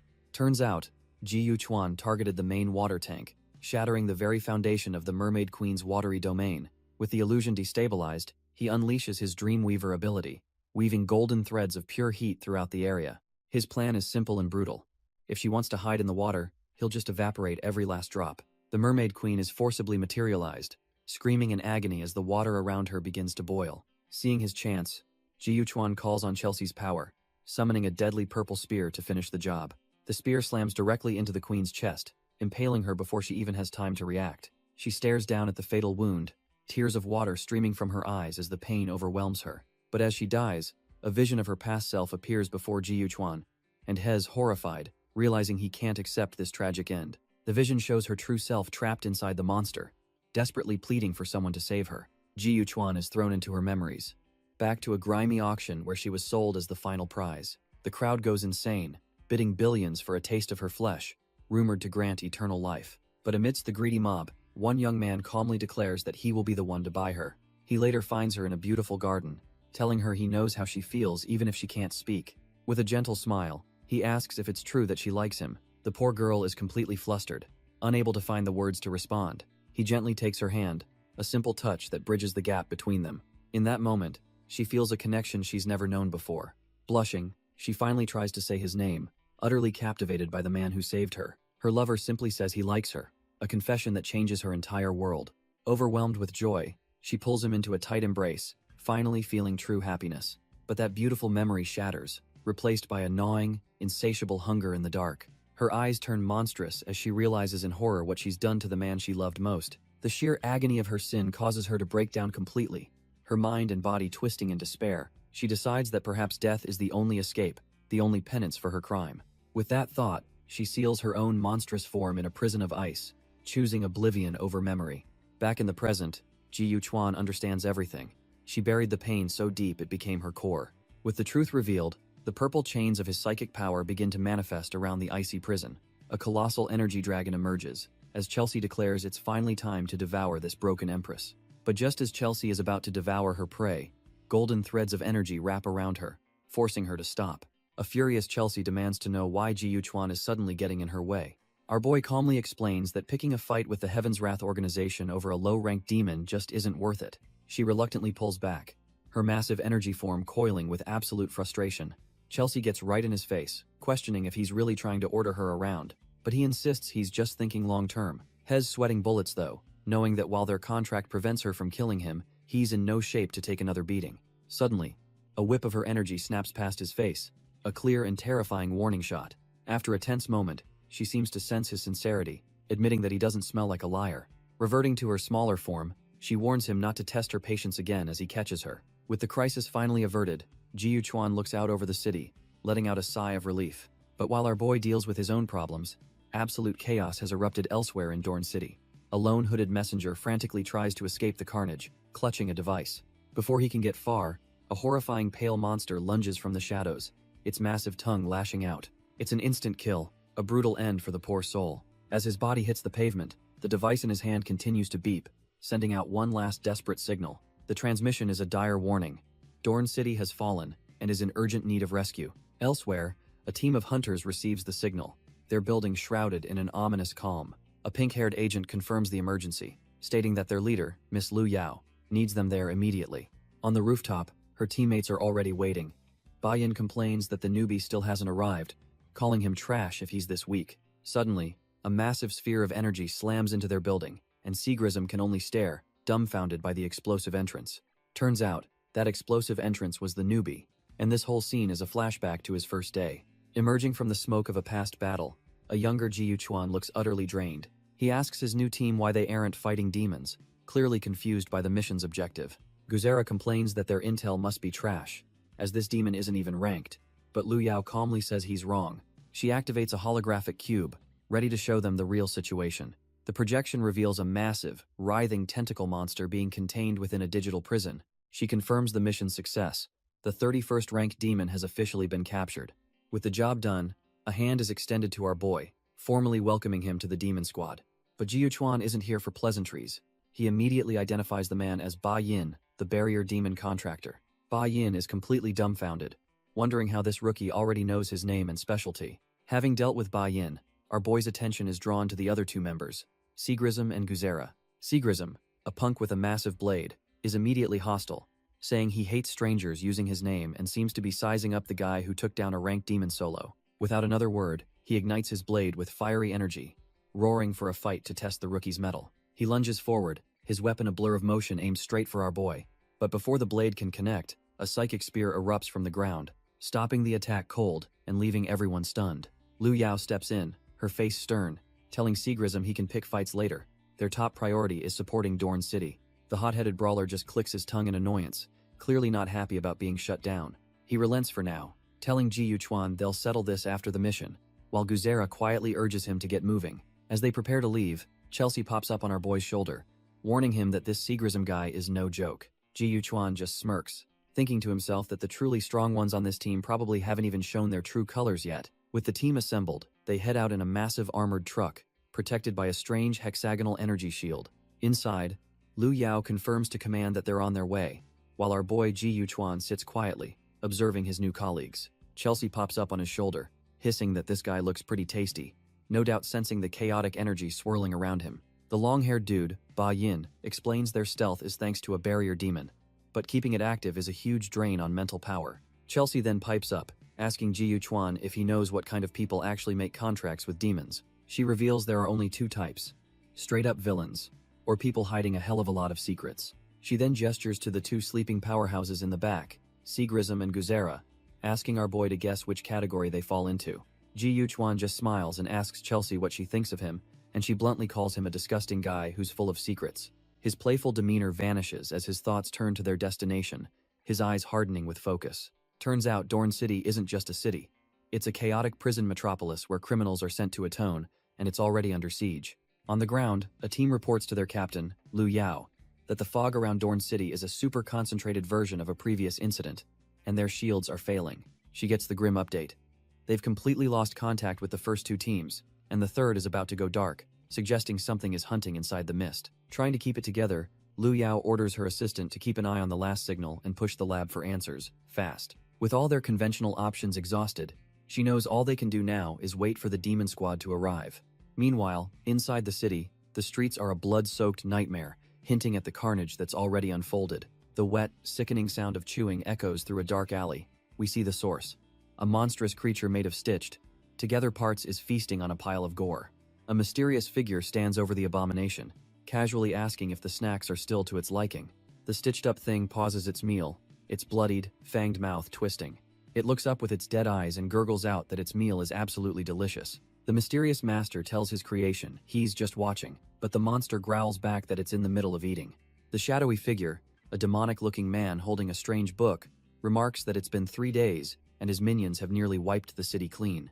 He muses that it's tough communicating with such low-level trash, even if it can speak, but tells the creature to enjoy its meal. He gets down to business, reminding the abomination that their real enemy is almost here and asks if it remembers their deal. Patting the monster, he gives it some twisted encouragement to keep wiping out the humans, saying he believes in it.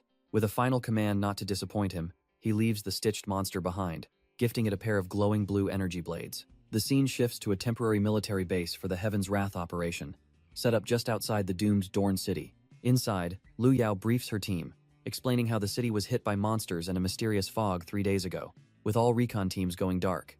After she lays out the grim situation, Ji Chuan immediately suspects demons, while the hot-headed Seagrism just wants to barge in and kill everything that moves. A pink-haired squad member voices her concern, pointing out they're going in blind and it could easily be a trap. Ba Yin, the team's usual scout, calmly suggests that he and Xiana should go in first, just like they always do. But Lu Yao immediately shuts him down, deciding that Ji Chuan and Xiana will be the ones to go this time. The new pairing sits in silence as the team leader's unexpected order hangs in the air. Ba Yin questions her logic, calling our boy a rookie, but Lu Yao fires back, asking if he's even fit for duty after straining himself maintaining a barrier for over 24 hours. She then dismisses Seagrism and Guzera, stating that while they're great fighters, they're not cut out for this kind of delicate recon work. Lu Yao explains to Ji Chuan that she wants to avoid any unnecessary risks, and she believes he and Sha Na are the best fit for the job. Our boy smirks, taking her words as approval, and even volunteers to go alone, secretly planning to investigate the Blaze organization's involvement. Lu Yao isn't having it, firmly stating that Sha Na's experience is mandatory, and orders the rest of the team to be ready to deploy at a moment's notice. Chelsea confirms his suspicions, whispering that Lu Yao just wants a babysitter. But our boy doesn't care. They'll do things their own way. Their mission zone is a blood-soaked ghost town, with an eerie silence hanging over the abandoned streets. Suddenly, a glowing blue cube, a fragment of Lu Yao's spatial power, materializes in a dark alley.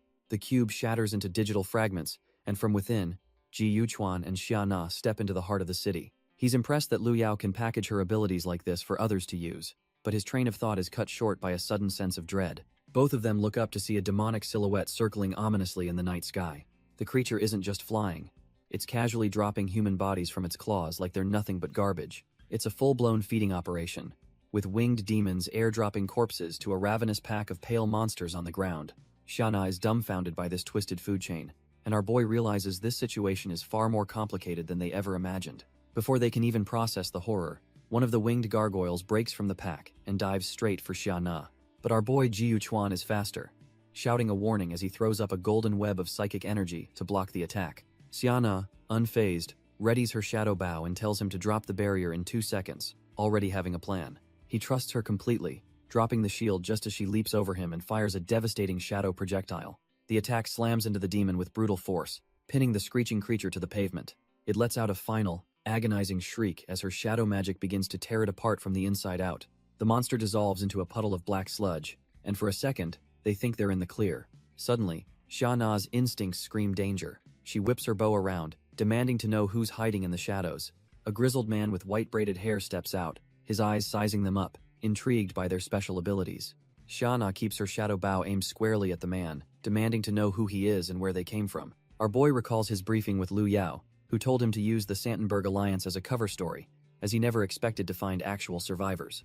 Ji Yuchuan smoothly flashes a card, introducing them as members of the Santenberg Alliance sent to support the city. The old man is completely stunned, the name of the powerful alliance echoing in his mind. His shock quickly turns to overwhelming relief as he realizes that help has finally, truly arrived. He gratefully shakes Ji Yuchuan's hand, introducing himself as Joris, a locksmith. Joris warns them that it's too dangerous to stay out in the open and urges them to follow him immediately. He leads them through the desolate streets, explaining that he's taking them to where the other survivors are hiding.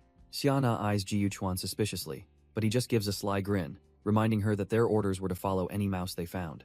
Joris pops open a manhole cover, revealing a path into the dark, grimy underbelly of the city. Without a word, he gestures for them to follow him down into the sprawling sewer system. As they navigate the tunnels, Joris explains this is Momen City's advanced drainage system, the very reason any of them survived the Red Rain calamity. Our boy notes how well Joris knows the layout, and the old man reveals a tragic truth. This ruined city is his hometown. He finally stops before a massive, reinforced door, announcing that they've reached the supposed safe haven. Ji Yuchuan and Xia Na exchange a silent, uncertain glance, taking in the grim reality of this hideout. Joris assures them that the place is nearly impossible to find and should be completely safe from the monsters above. But our boy's enhanced senses are immediately assaulted by a foul stench, a gut feeling that something is deeply wrong here. He cuts through the pleasantries, asking Joris a simple, chilling question. If this place is so safe, where is everyone else? Before Joris can answer, the darkness erupts with the sound of automatic gunfire. Our boy reacts in a flash, throwing up a golden energy shield to protect himself and a startled Xia Na. Turns out, this safe haven is an ambush, and the guards immediately identify them as members of the Santenberg Alliance. Ji Yuchuan just smirks, realizing this is a prison for criminals, and tells Xia Na to cool her jets before they start a real fight. He casually walks up to a massive cell, the air crackling with energy as he touches the bars. They both realize the cell is made of source stone, a rare mineral born from the Red Rain calamity that can seal a person's abilities. Joris then steps forward, calling for his people to come out of hiding now that the trap is sprung. A group of weary survivors emerges, a woman immediately asking if Joris brought back the medicine they so desperately need. But Joris delivers the bad news, admitting he couldn't find the exile faction's meds, sending the survivors into a panic as they need the Dove antidote to live. Joris just smirks, telling his people not to worry, because they've got a couple of high-value bargaining chips right here. Our boy isn't even fazed, remarking that he knew the exile faction was using drugs to control these criminals, while Xia Na realizes this isn't a sewer, but a full-blown prison. Joris confirms her suspicion, explaining this is where they were forced to live a life of endless toil in the dark. He reveals a glowing mark on his neck, spitting that the so-called dove's poison is a constant source of agony for every single one of them. But Xiana, ever the pragmatist, just asks why they didn't stop stealing if the punishment was so severe, leaving Joris completely dumbfounded.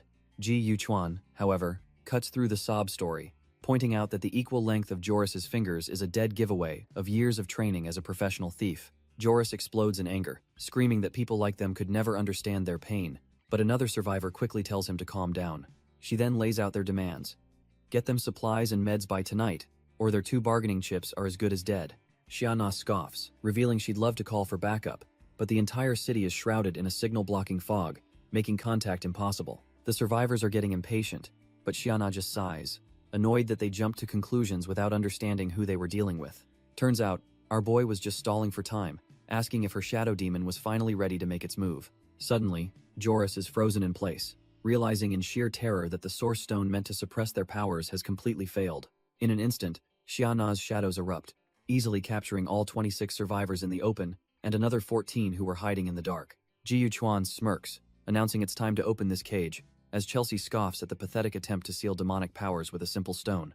With a massive burst of purple energy, he effortlessly shatters the reinforced bars of their cell. Now free. Our boy approaches the terrified Joris, holding a scalpel-like tool with grim intent.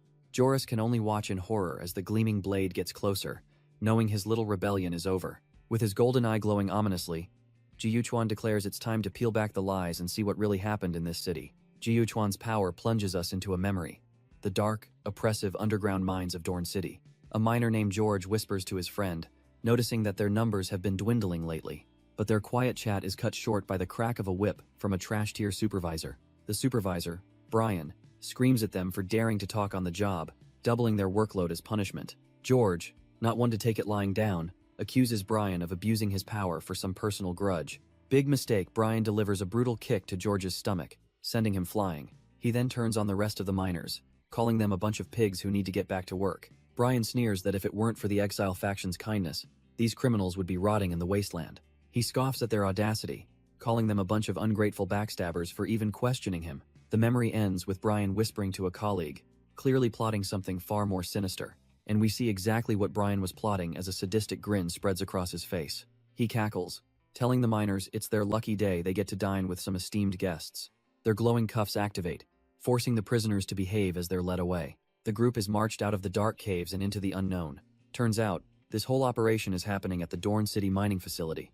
After so long in the darkness, the prisoners are momentarily blinded by the bright, open sky. They're lined up in the yard, surrounded by a new set of stone-faced prison guards. The miners whisper amongst themselves. The air is thick with a terrifying silence, and they know something is dead wrong. Elsewhere, the true mastermind, Hobart, leader of the exile faction, is asked by a shadowy figure if it's time to begin the feast. With a cold, dead look in his glowing red eyes, Hobart gives the chilling command to serve the food. But the food isn't what they expected. The prison guards suddenly transform into grotesque, pale-skinned monsters. The yard erupts into a bloodbath as these new predators begin tearing the helpless miners apart, their arms morphing into razor-sharp blades. One of the prisoners, a guy with blue braids, realizes the entire exile faction has been turned into monsters as part of some twisted experiment. The other miners panic, begging the blue-haired man, Juarez, to use his lockpicking skills to free them, revealing their ability holders. With a satisfying click, Juarez breaks the special ability-suppressing cuffs. The freed miners are ecstatic as their powers surge back, their hands crackling with raw energy. Without a moment's hesitation, they unleash their full power, ready to turn the tables on their monstrous captors. Watching the battle, Juarez finally understands that the handcuffs were made of crude stones, the one material that can nullify their powers. Elsewhere, the shadowy figure smirks, remarking that he didn't expect a few rats to show up at his little feast. His single, glowing eye stares out from the swirling void of his face, promising a world of pain for those who dare to interfere. Realizing the miners are more than just rats, the shadowy figure decides to accelerate his plan, unleashing a truly monstrous beast. Suddenly, smaller dragon-like demons descend from the sky, leaving the newly freed ability holders completely dumbfounded. Before anyone can even process what's happening, the creatures are already on them, claws first. The miners' brief moment of rebellion turns into a bloodbath as they're hunted down without mercy. Juarez screams a warning to his brother, but it's too late as a beast pins George to the ground. The creature sinks its fangs deep into George's shoulder, the sound of tearing flesh echoing in the chaos. All Juarez can do is scream his friend's name in pure agony, watching the horrific scene unfold. He scrambles to his fallen friend's side, but the wound is clearly fatal, with blood pooling around them. With his dying breath, George weakly promises they'll escape and go home together once this is all over. His body then goes limp in Juarez's arms, his final, impossible dream fading away with his life. Juarez clutches his friend, desperately promising they'll go back to their village where everything will be safe again. But George is fading fast, his last thoughts drifting to something as simple as wanting to taste apple pie. Trying to keep him anchored to life, Juarez promises to buy him all the pies he could ever want, just begging him not to fall asleep. He paints a picture of their future, planting flowers in front of their little house, but his words are choked with tears. Finally breaking, he can only whisper an apology to his brother for letting this happen. With his last ounce of strength, George's eyes lock onto his, making him promise to survive for him. A final tear rolls down his cheek as the life drains from his eyes, leaving Juarez completely alone. A primal scream of pure agony erupts from Juarez, his grief manifesting as a fiery, uncontrollable aura. But the monsters don't care about his pain, as one of the beasts swoops down for an easy kill. Suddenly, a blue dragon crashes down from the sky, shattering the ground right in front of our boy. The beast roars, a guardian sent from the heavens, or maybe somewhere else entirely. Clutching his brother's body, Juarez makes a new vow. He won't just survive. Hell expose the city's rotten core. Elsewhere, Ji Yuchuan pieces it all together. The demons and predators are working in tandem to hunt the prisoners. He tells Xiana that he's sedated the survivors, giving them a temporary reprieve from this nightmare. Xiana's shadows will stand guard, a silent army ready to defend them from any immediate threats. But our boy knows that's just a band-aid solution and summons a massive purple chain, sensing a much bigger fish. He knows the moment they turn their backs, the real monster hiding in the wings will move in for the kill. And just like that, a pompous-looking demon with a creepy mask emerges from the mist. Surprised he was found, Ji Yuchuan immediately confronts him, demanding to know if he's the one behind the fog, and what happened to the others. The demon just grins, casually mentioning that yes, he ate them all, and they were absolutely delicious. Ji Yuchuan and Xiana stand their ground as the demon's fog swirls, ready for the inevitable showdown. A colossal, monstrous face forms in the mist above them, declaring that it's now their turn to be devoured. The demon laughs maniacally, boasting that in this fog, he's an absolute god. But our duo is already preparing to strike. Ji Yuchuan just scoffs at the display, wondering aloud if all demons have such ridiculously huge egos, which clearly enrages his opponent. He unleashes a torrent of purple chains, yelling that he's not to be lumped in with that kind of trash. The chains instantly ensnare the massive fog creature, catching the so-called god completely by surprise. At the same time, Xiana readies her shadow weapon, realizing with a start that this enemy has been tailing her for a while. She chides herself for getting too comfortable and letting her guard down as she prepares to unleash hell. Her shadow's scythe materializes and slices clean through the demon's ethereal form with immense power. Caught between the chains and the scythe, the pompous demon's entire fog body evaporates into nothing. But the victory is short-lived as Xiana realizes in horror that her shadow scythe missed, and Ji Yuchuan screams for her to be careful. Before she can react, the demon's glowing red eye materializes right beside her, its form already coalescing from the mist. Tendrils of fog lash out and grab Xiana, who cries out as she's instantly ensnared by the trash-tier demon. The monster reforms completely, trapping them both within its body, and laughing at how moronic they are for trying to attack something made of fog. Suddenly, Ji Yuchuan feels the air being sucked away, and turns to Chelsea, who has appeared beside him, asking if she's affected by the lack of oxygen. She just smirks, smugly explaining that this is the beauty of being a demon. They adapt to any environment, unlike fragile humans. The fog monster gloats about its supreme technique, asking how it feels to struggle for every last breath. As red energy beams rain down, our boy realizes this is just a war of attrition designed to drain his energy and oxygen. Knowing he can't keep this up, he grits his teeth and calls out to Chelsea, ready to put a new plan into action. Chelsea stands before the colossal fog demon, completely unimpressed and ready to show this pompous gasbag what true power looks like. Chelsea finally unleashes her power, declaring she's done being bossed around, and that this trash-tier demon is now her prey. The fog monster just scoffs, sarcastically impressed by her demon contract skills as ice shards harmlessly pass through him. But that was just a distraction. A colossal beam of purple energy erupts from a magic circle above, blasting right through the fog and leaving the demon dumbfounded. The attack completely disperses the fog, revealing the demon's true body, and our boy Ji Yuchuan is already there, telling him there's nowhere left to hide. Before the demon can even react, golden energy threads slam into his face, cracking the precious mask he wears. Ji Yuchuan follows up with a brutal kick, shattering the mask and making the demon scream that he ruined a gift from his lord. Enraged and bleeding, the demon yells that hitting his real body won't stop the fog, and that they're all going to die here anyway. A psychic spear materializes right beside his head as Ji Yuchuan's voice calmly states, "That's not necessarily true. Turns out, our boy was already holding the chain connected to the spear, ready to reel in his catch. Gripping the glowing chain, he tells the demon that humans aren't nearly as weak and ignorant as he thinks. With a vicious grin, our boy starts whipping the psychic chains around like a goddamn hurricane. The pompadour-wearing demon is left completely speechless, unable to comprehend what he's seeing. He realizes this absolute madman is literally creating a vortex to blow away his signature fog ability. And just like that, the suffocating mist begins to dissipate, clearing the battlefield. Lu Yao gasps for air, a wave of relief washing over her as she can finally breathe again. Watching the scene unfold, she's dumbfounded, wondering what the true extent of Jiyu Chuan's power really is. The demon, knowing he's been utterly defeated, tries to make a run for it, thinking he can just escape back to his lord. But his escape is cut short as a shadowy projectile pierces right through him. A massive, bloody explosion erupts, painting the entire area red. It was Lu Yao's arrow. She stands ready with her bow, as Jiyu Chuan coldly declares that this time, nothing gets away. With the battle over, our boy Jiyu Chuan approaches the defeated demon, who's now just a tiny, crying creature. The little demon wails about how a great person like him could be beaten into such a pathetic state. Jiyu Chuan casually offers the creature to Chelsea, telling her to eat it and absorb its power, but she's utterly disgusted by the idea. The demon panics, screaming that he's weak, but Jiyu Chuan shuts him up by shoving a psychic chain right into his mouth. A pink-haired woman from the demon squad watches the bizarre scene unfold, completely taken aback by these two.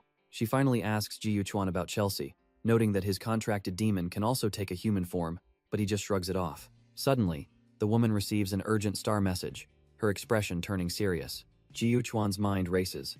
He realizes someone else in her squad must have a humanoid demon, and he needs more intel on them fast. The message is a dire warning to evacuate Dorn City immediately because the demons are coming, and then the call cuts out. Before they can even process the news, a colossal foot slams down right in front of them, announcing the arrival of a new nightmare. The scene shifts to a group of desperate survivors, their leader Juarez demanding to know what the hell the exile faction is planning. But it's Jiyu Chuan and the pink-haired agent, who calmly explains they're a rescue team, pointing out that if they were enemies, everyone would already be dead. Another survivor begs Juarez to listen, insisting they have no other choice but to trust them. With a heavy heart, Juarez clenches his jaw and reluctantly agrees to their terms. But the second he agrees to go, a violent burst of energy erupts from his body, shattering the very ground beneath him. Jiyu Chuan instantly yanks his partner back, screaming at her to stay away from Juarez, sensing a trap. Vile, black tendrils explode from the survivor's back as strange numbers flash in the air, leaving the rescue team utterly bewildered. The tendrils belong to a horrific flesh amalgam that has just consumed Juarez, coldly stating it still needs 2 more bodies. The monster's tendrils snatch up the other screaming survivors as it eyes our heroes, calling them the perfect final ingredients. As one of the absorbed heads wails in agony, the creature's main consciousness just growls at it to shut up, annoyed by the noise. Shana is baffled, wondering why the victims are still conscious, but our boy asks Chelsea if she can smell the real culprit.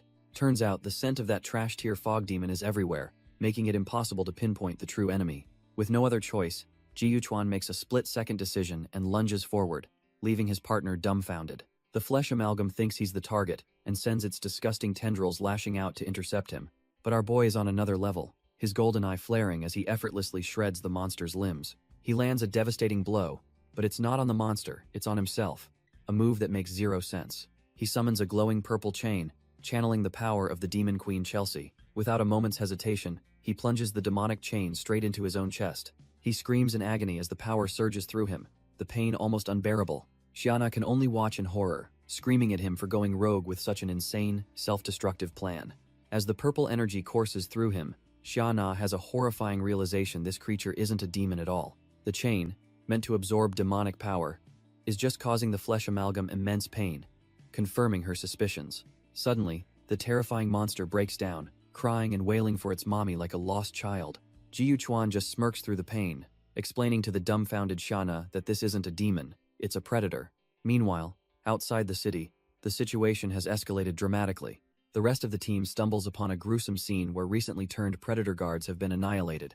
Ba Yin analyzes the bodies, noting that the infection must have happened very recently. Guzera pieces it all together, explaining that these things swarmed out the moment the fog lifted, meaning the fog wasn't to keep them out, but to keep the predators in. Seagrism is completely floored, realizing the fog they fought so hard to dispel was actually protecting them. Lu Yao tries to contact their agents inside, but it's no use, she can't get a signal, leaving Jiyu Chuan and Xiana completely isolated. Lu Yao grimly concludes that for the infection to spread this fast, A terrifying level 5 predator must be lurking in the city, and she prays her team doesn't cross its path. But it's too late for prayers back inside.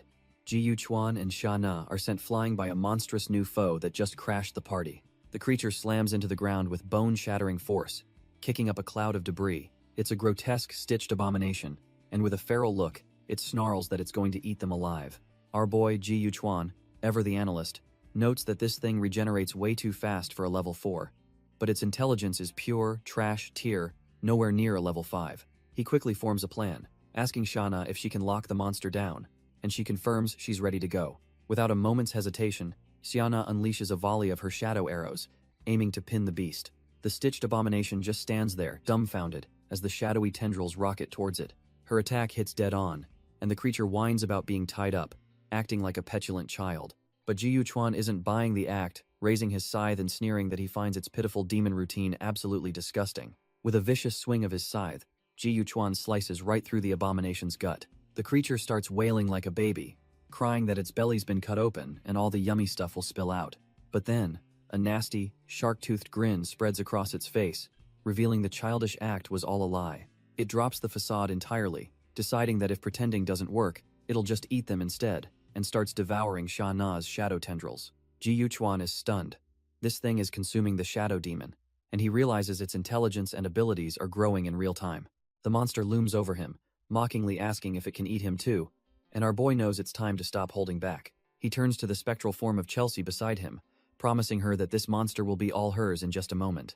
Ji Yuchuan unleashes his power, and the entire street warps into a terrifying domain of red and gold energy. He activates his True Words ability, trapping the monster in a mental prison to force its secrets to unfold. The first memory to surface is a strange one, a simple, sterile blood bag hanging in what looks like a lab. The memory shifts to a hospital bed, revealing a woman who died giving birth to a baby boy. Ji Yuchuan, playing the part of a doctor within the dreamscape, realizes he's witnessing the monster's birth. He smirks, pulling down his mask, confident that he's found its core weakness, its underdeveloped mental strength. To break its spirit, he raises a scalpel, preparing to end the newborn's life and its sins.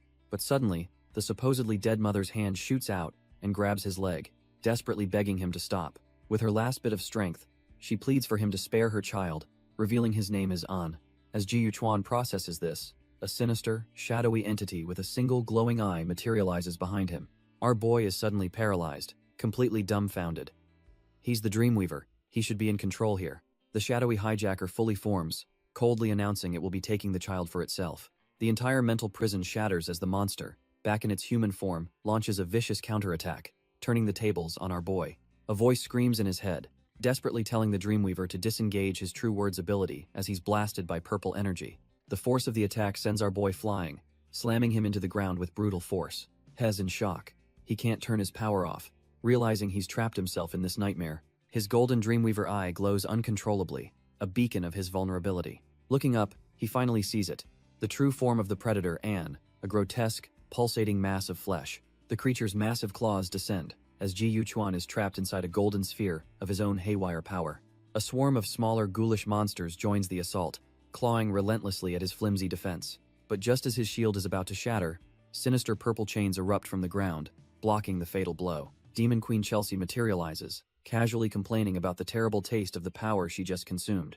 With a smug grin, she makes it clear that she's the one in charge now. She casually holds one of the predator guards on a chain, musing that if our boy cooked them, they might actually be edible. Without a second thought, she unleashes a volley of deadly purple spears. The remaining trash-tier monsters are instantly impaled, and Chelsea looks on, completely unimpressed. But suddenly, Sha Na appears, weapon drawn, telling the Demon Queen to mind her own damn business. Sha Na warns that her shadow has detected a powerful force rushing their way, likely the city's top predators. They don't have much time, and she glances over at Ji Yuchuan, still trapped in his own golden power. It turns out the predator monster morphed into a grotesque tumor after our boy's mental intrusion, and has now stuck to it. Sha Na worries about what it'll transform into next, but Chelsea seems more curious than concerned. They form a quick, uneasy alliance. Sha Na will check on Ji Yuchuan, while Chelsea holds the line with her chains. Chelsea then gives our boy an ultimatum. If he survives this, she'll finally acknowledge him as a true partner. With the battlefield set, Sha Na manifests her shadow weapon, ready for a fight. She muses that the demon Chelsea is just as stubborn as her contractor. A massive swarm of dragon minions approaches, and she questions if her shadow power is enough. Stealing her resolve, she unleashes her abilities, vowing that none shall pass. Meanwhile, inside his own mind, Ji Yuchuan is getting absolutely demolished in a brutal fight. He's completely dumbfounded, realizing the enemy is too fast to predict. A terrifying, shadowy assailant with glowing red eyes descends upon him. The creature lands a devastating kick, sending our boy crashing into the ground. Coughing up blood, Ji Yuchuan is left helpless as his opponent looms over him. He reaches out, trying to get up, but his body has already hit its limit. The shadowy assailant reveals his true form, thinking this new body still needs a bit more breaking in. He looms over our boy, ready to deliver the final, crushing blow. But before he can land the hit, mysterious purple chains erupt from the floor, impaling him instantly. The chains slam down, forming a protective barrier right in front of the downed Ji Yuchuan. And look who it is, Demon Queen Chelsea, calling him useless trash for needing her to save his skin again. Our boy just smirks back, cheekily reminding her that they have a deal, so she can't just let him die. Chelsea just scoffs, warning him that he'd better not forget his end of the bargain. With the immediate threat handled, Ji Yuchuan finally reconnects with his Dreamweaver power, demanding answers for why he was trapped. She explains the enemy's mental power was a two-part trap, a weak outer shell hiding a potent core that corrupted his mindscape. The pieces click into place for Ji Yuchuan, who realizes the shell must be made from the minds of all the humans that monster absorbed. He confirms his suspicion. The core of this nightmare is a predator named An, who's been trapped in this state. A fragmented memory reveals the truth. A shadowy figure declared that an infant was the best cultivation subject and stole the child from him. But before he can process it, the whole mindscape explodes as the enemy retaliates with a massive psychic blast. The shadowy assailant he fought earlier reforms, roaring in agony and vowing that anyone who hurts it must die. It lunges for Ji Yuchuan, but Chelsea intercepts the blow with a single hand, effortlessly stopping the monster in its tracks. Holding our boy close, she sees his golden eye flicker with power as they both prepare for their next move.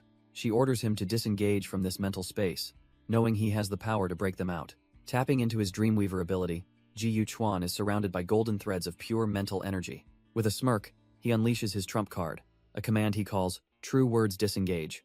The mental prison shatters, and back in reality, a wave of golden light erupts from our boy, instantly vaporizing the monstrous guards around him. With the fodder gone, Chelsea's purple chains finish cleaning up the mess, leaving Ji Yuchuan and Xiana standing in the aftermath. Our boy smirks, casually telling Xiana he woke up a bit late, and that Chelsea now officially acknowledges her as an ally. Xiana is dumbfounded, realizing he's grown immensely stronger, even reminding her of the overwhelming presence of her old master.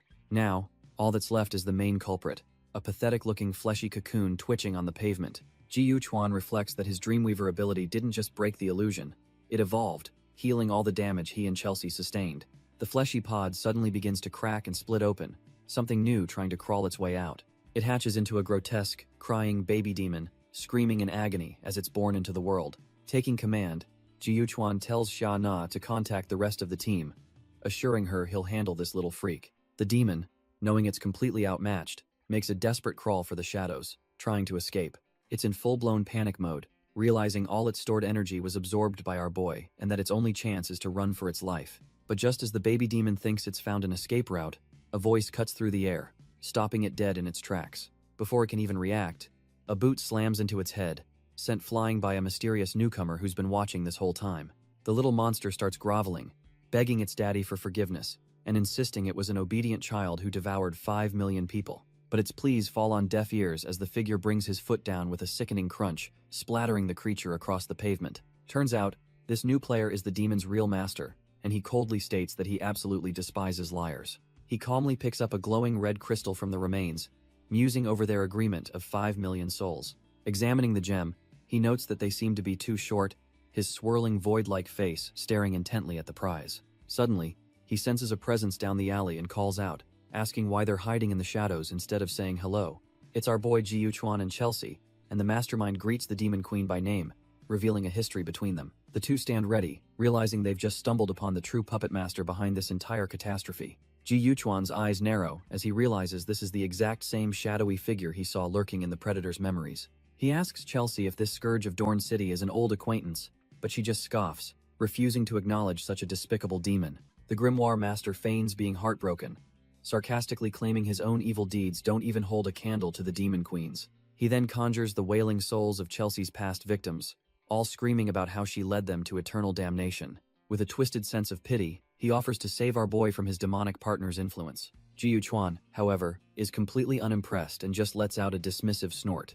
He smirks at Chelsea, teasing that her popularity in hell must be off the charts if every demon they meet wants her dead. Livid at being ignored, the Grimoire Master rages, asking if they're going to disrespect him just like his dead minion did.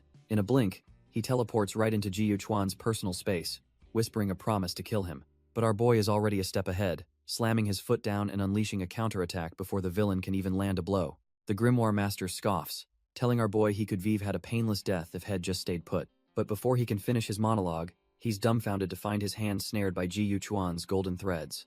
With the tables turned, Jiu Chuan summons a massive scythe, telling the demon that if it hates humans so much, it should just leave. He unleashes a devastating swing infused with Chelsea's purple energy, roaring for the trash-tier villain to go back to hell.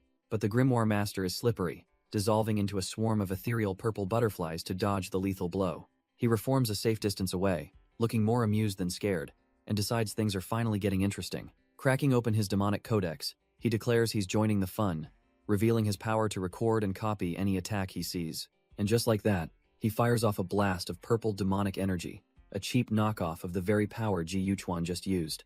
Our boy throws up a golden web-like shield, easily deflecting the copied attack without breaking a sweat. Jiu Chuan just clicks his tongue in annoyance, realizing he's dealing with yet another pain-in-the-neck opponent. But the Grimoire Master just keeps pulling out more copied tricks, this time a barrage of ice crystals, which Jiu Chuan angrily shatters, yelling that he doesn't have time for this. He launches himself downwards, scythe ready to cleave the demon in two, determined to end this annoying fight. The Grimoire Master just smirks, noting that it's no surprise a follower of Chelsea would be this persistent.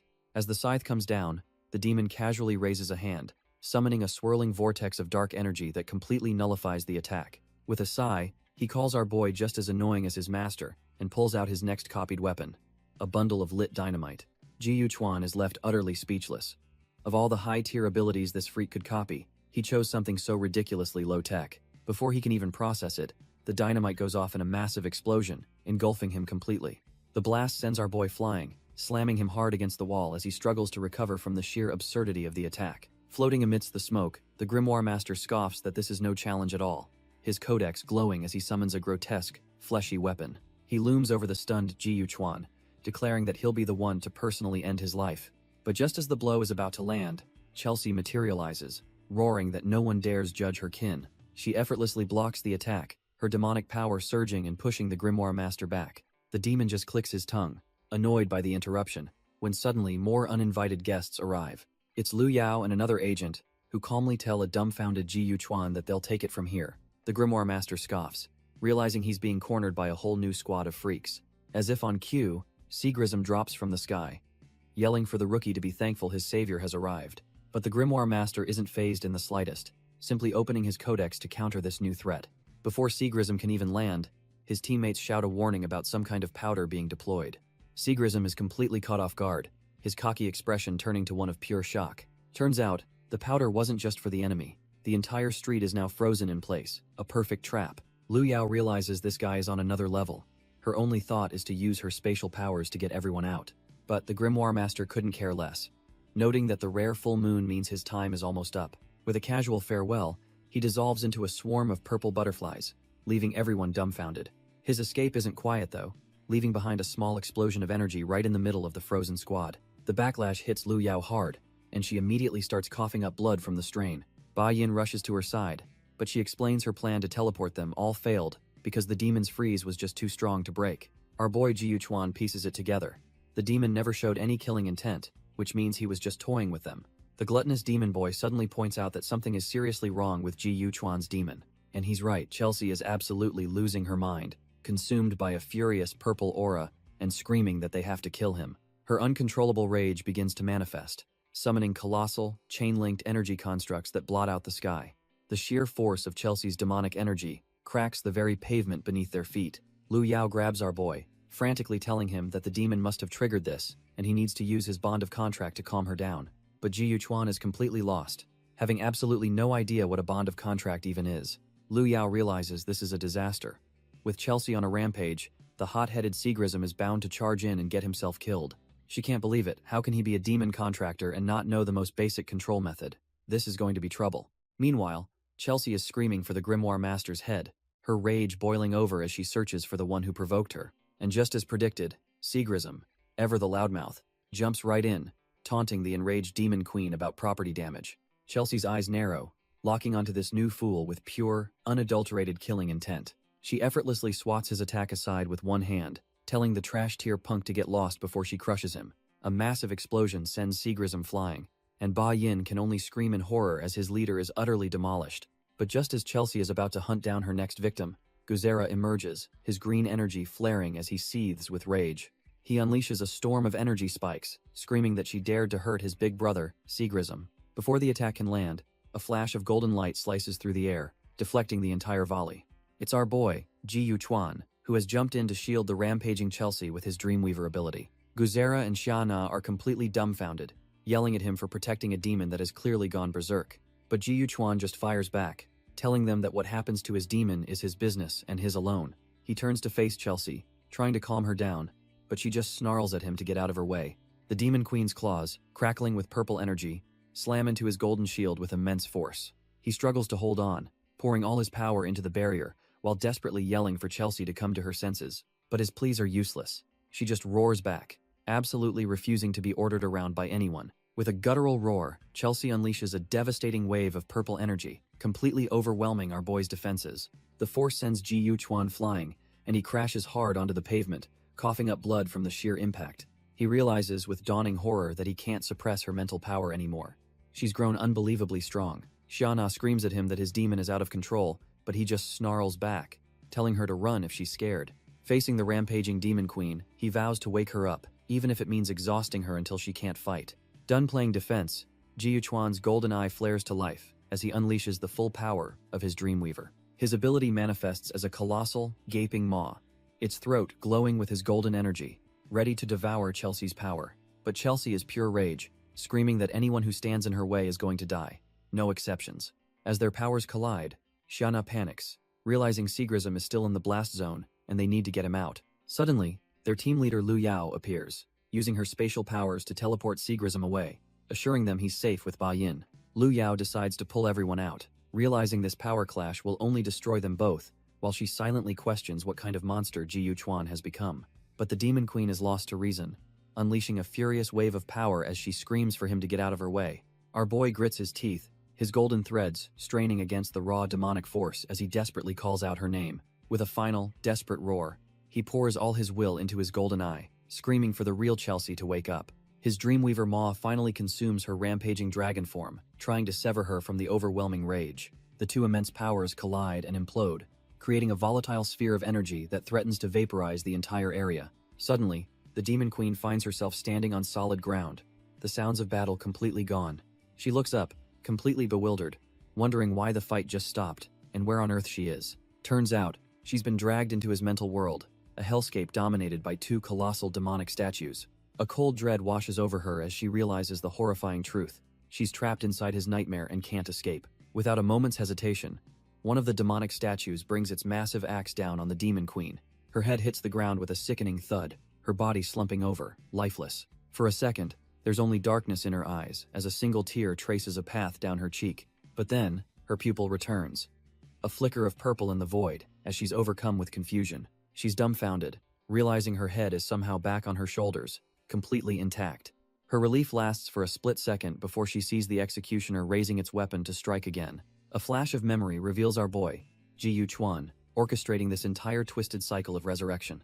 The demon queen finally understands with dawning horror that she's trapped in an endless loop. She's forced to relive a past trauma, watching her own followers chant for her sacrifice. Watching from the shadows of her mind, our boy can't help but feel a shred of pity for her. A shadowy figure emerges in her mind, taunting her about her destiny as a sacrifice. The executioner echoes the sentiment, sneering that her only purpose is to bleed for them. The endless cycle of death and agony has completely broken the demon queen's spirit. With tears streaming down her face, all she wants is for the suffering to finally end. And just like before, the massive axe comes swinging down for the kill. But this time, a brilliant golden shield materializes out of nowhere, stopping the blade cold. Our boy Ji Yu Chuan has arrived, remarking that she's in a sorry state, and he got there just in time. Elsewhere, in a dark and foreboding castle, the true puppet master watches these events unfold. The grimoire master flips through his demonic book, annoyed that Chelsea's fate has been rewritten. He closes a coffin wrapped in thorns, ominously promising that she won't be so lucky next time. The Grimoire Master muses that to summon a demon of this caliber, a sacrifice of millions of souls was necessary. He channels a massive surge of power into a thorn-wrapped coffin, commanding its occupant to wake up. Inside a forgotten chamber, the ancient coffin begins to stir as red petals fall like drops of blood. A voice echoes in the darkness, calling to demon rank number 9, Mordek, telling him the master needs his help. The ancient demon's eyes snap open, his slumber finally broken by his master's desperate call. Back in the dreamscape, Ji Yuchuan stands over Chelsea, having dispelled the immediate threat with his golden shield. She slowly opens her eyes, completely broken, asking who he is and if he's just another person here to kill her. Her hopeless words seem to strike a nerve with our boy, whose glowing golden eye flickers with something other than power. Suddenly, a memory flashes through his mind, a vision of himself as a child, lying helpless on a gurney. Turns out, he once asked that very same question, seeing his own past reflected in the Demon Queen's despair. Seeing her despair, our boy tries to get through to her, insisting that he's not an enemy, he's an ally. But before his words can sink in, his golden Dreamweaver shield is utterly shattered by a brutal, unseen force. A new nightmare appears, a hulking executioner in a horned helmet, swinging a ridiculously oversized axe right at him. Realizing he's outmatched, Ji Yuchuan desperately yells for Chelsea to snap out of it, knowing they're in deep trouble if she doesn't. He dodges a devastating swing, understanding that this new monster is a guardian of her broken mind. He keeps screaming her name, trying to break through the fog of her trauma before they're both erased. Turns out, he's using his Dreamweaver power to directly invade her mind, wrapping her in his golden threads to force her back to reality. But Chelsea's eyes just glow with empty purple light. She's heard him but doesn't care, whispering that she just wants everything to end. Her despair is so absolute that her entire dream world begins to violently crumble and collapse around them.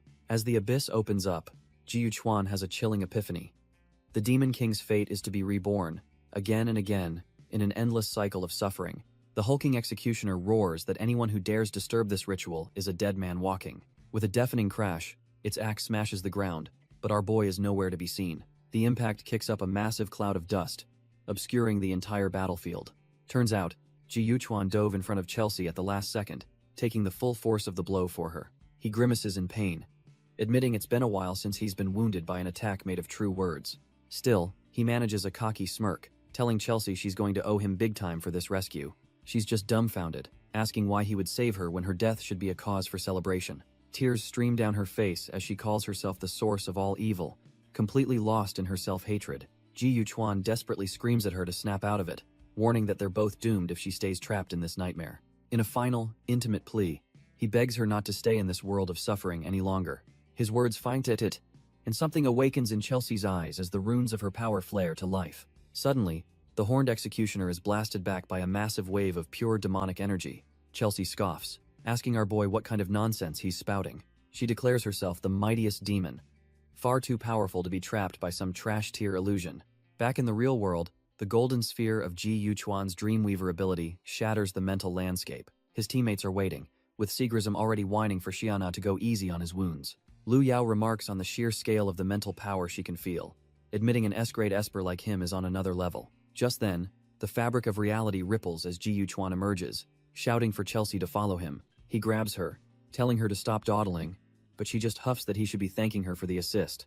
And with their hands clasped, he pulls the Demon Queen out of the collapsing nightmare.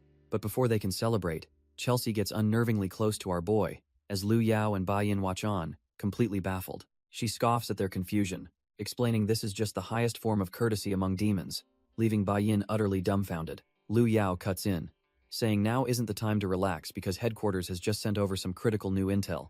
She reveals the demon they fought isn't a ranked one, but an ancient entity that's been lurking on Earth since before the Red Rain calamity. Bai Yin pieces it together, wondering what kind of endgame the creature is planning by sacrificing so many human souls. Chelsea cuts straight to the point with a single, chilling word: resurrection. She explains that reviving a powerful demon requires a massive toll of souls, and that's exactly what their enemy is doing. Shana is horrified, recalling that the Predator demon claimed to have devoured over 4 million people, a number that even impresses Guzera.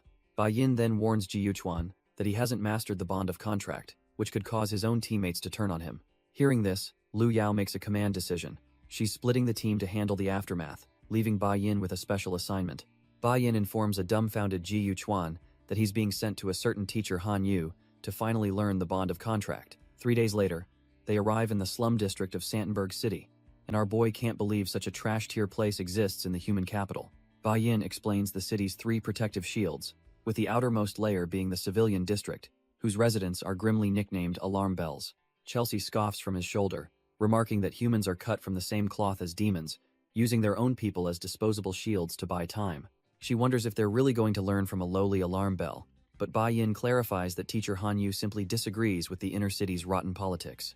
After a short walk through the dilapidated streets, Ba Yin announces that they've finally arrived at their destination.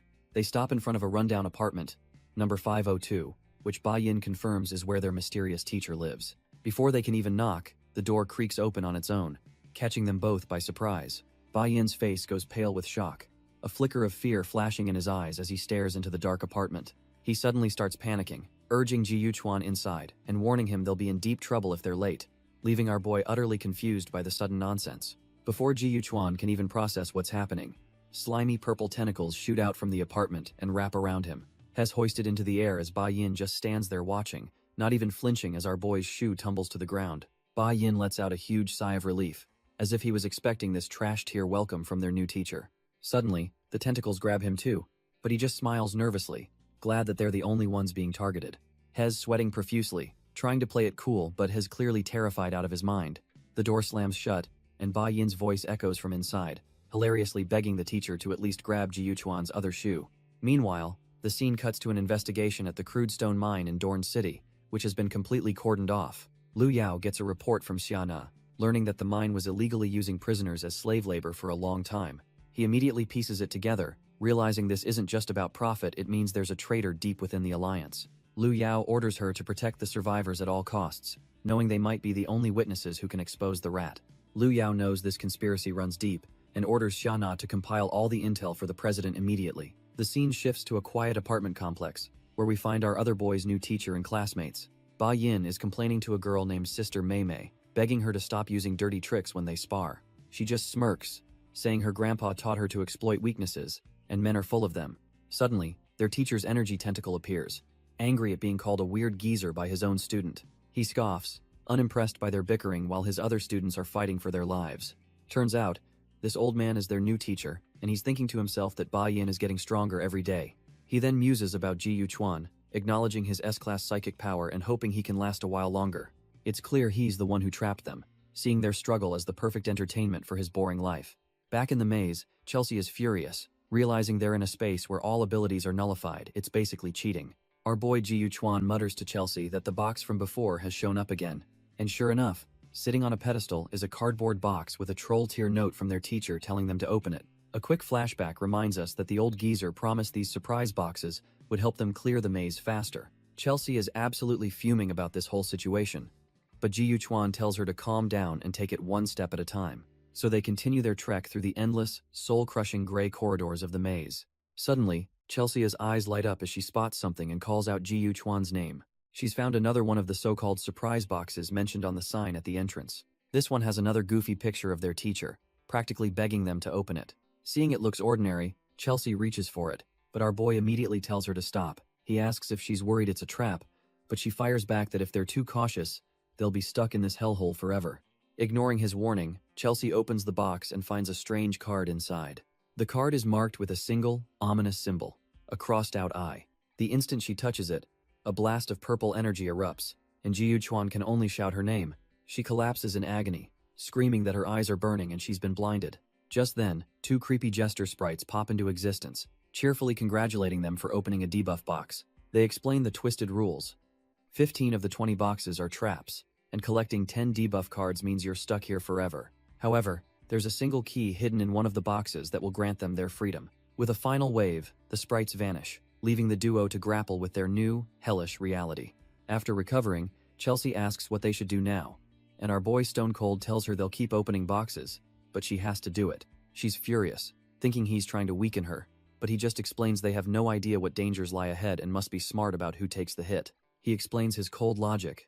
Since she's already weakened, one of them needs to stay at full fighting strength to handle whatever comes next. She's taken aback, but has to admit that if their roles were reversed, she'd make the exact same ruthless choice. Fine, she agrees, but on one condition: he has to guarantee her safety, binding them with a chain of purple energy as a contract. Our boy agrees without a moment's hesitation, his eyes filled with grim determination. And so begins the hellish grind, with Chelsea opening box after box, only to be hit with debuff after debuff, her frustration mounting with each failure. Finally, she snaps, absolutely livid that he's just watching her get toyed with by this twisted maze. She screams that every single box is a trap, convinced this human never intended to let them out, but Ji Yuchuan knows the truth. She's hit 9 debuffs. Realizing one more will trap her forever, he decides he can't let her open the last one and steps forward to take the risk himself. He opens the box, and inside isn't another debuff, but a small dagger and a mysterious white card. His eyes widen, completely dumbfounded by this unexpected find. The card reveals the dagger's true purpose, a weapon to kill his demon partner if she ever turns on him. Chelsea demands to know what he found, and he simply tells her it's a dagger, hiding the card's sinister message. She scoffs, thinking the maze is just toying with them, and desperately urges him to find the real key so they can escape. Without another word, Ji Yuchuan continues walking through the labyrinth. They quickly come across another box, and Chelsea nervously asks if he's found something. He opens it to find a dark cloak, a golden key, and yet another one of those damn notes. This new message is pure temptation, telling him to use the key and cloak to abandon his partner and become the sole victor. Growing suspicious of his silence, Chelsea asks if he's been hit with a debuff that prevents him from speaking. A faint smirk appears on his face as he finally pieces together the true nature of this twisted trial. He turns to her, completely ignoring the temptation to betray her, and calmly announces that they've found the key. Chelsea is overjoyed, urging him to get them out of this damned place now that they have the key. But before they can take a single step, a burst of confetti erupts, and 2 creepy jester dolls pop into existence. The sprites congratulate them on clearing the maze, sarcastically acting like they've been completely outsmarted. One of them leans forward, announcing that the fun is only just beginning. Turns out, the maze was just a warm-up, and now they're forced into a game of truth or dare, leaving them both dumbfounded. Meanwhile, their old teacher watches from the sidelines, taking a drag from his cigarette and muttering that the real show is finally starting. The jester lays out the rules. They have to draw cards and answer questions honestly to remove their debuffs. It then leans in close to our boy, whispering a grim warning that something terrible will happen if they dare to lie. Ji Yuchuan doesn't even flinch, coolly stating that he has nothing to hide and just wants his vision restored. The jester immediately turns the tables, asking Chelsea a bombshell question. Is she planning to take over Ji Yuchuan's body? Without missing a beat, Chelsea admits she used to have such plans, but now she considers our boy kin and will protect him. The jester sarcastically calls her affection touching, but Chelsea just tells it to cut the crap and remove her debuffs already. The creature reminds her that her partner still has a question to answer, and Ji Yuchuan just sighs, ready to get this farce over with. It then presents the cards, asking him a simple but deadly question. Did he lie to his partner inside the maze? Our boy draws a card, a thoughtful look on his face as he considers the trap laid before him. With a sly smirk, he declares that, according to the principle of conversation, he technically didn't lie at all. Both Chelsea and the jester are completely dumbfounded, asking what kind of bizarre human law that is. He gives a simple example, explaining that not telling the whole truth isn't the same as telling an outright lie. His logic is so airtight that Chelsea and the jester are left speechless, unable to find a flaw in his argument. The jester has to concede, muttering that he's cunning, clearly disappointed it couldn't catch him in a lie. The jester explains that since they are each other's judges, it's time for the next phase of the trial. It turns to Chelsea, whose debuff has just been removed, revealing that our boy has some secrets he kept while she was blind. Ji Yuchuan calmly explains he didn't mention the failed contracts or the fog cloak because he knew her reckless nature would get them killed. He adds that with her blind and debuffed, telling her would have caused useless panic, but she cuts him off, agreeing their priority is just to escape. With her trust secured, Chelsea declares to the jester that he didn't lie, and the little creature happily agrees to let them pass. With a snap of its fingers, the jester fully removes the lingering debuffs from Chelsea, its magic glowing around her. It then congratulates them on clearing the level, as the entire room begins to dissolve into a flurry of magical cards. Both Ji Yuchuan and Chelsea stand unfazed as their surroundings warp, ready for whatever this twisted game throws at them next. They find themselves facing 3 identical doors, all marked life, and are told only one is the true path out. Chelsea tries to sense the correct path with her demonic energy but finds nothing, while our boy realizes this is a test of wits, not power. Chelsea, ever the gambler, suggests they just pick a door each and let fate decide, but our boy immediately tells her to hold on.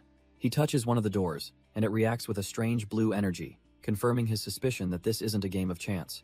Suddenly, a sign from their old teacher appears, cheekily congratulating them and revealing the maze is full of surprise boxes he's prepared. Ji Yuchuan realizes the game master knew he'd conceal information, which perfectly exploited Chelsea's reckless nature, lamenting their poor teamwork. Meanwhile, Chelsea is wrestling with her own inner demons, shadowy voices telling her she's alone and can't trust anyone. But the Demon Queen has no time for self-pity.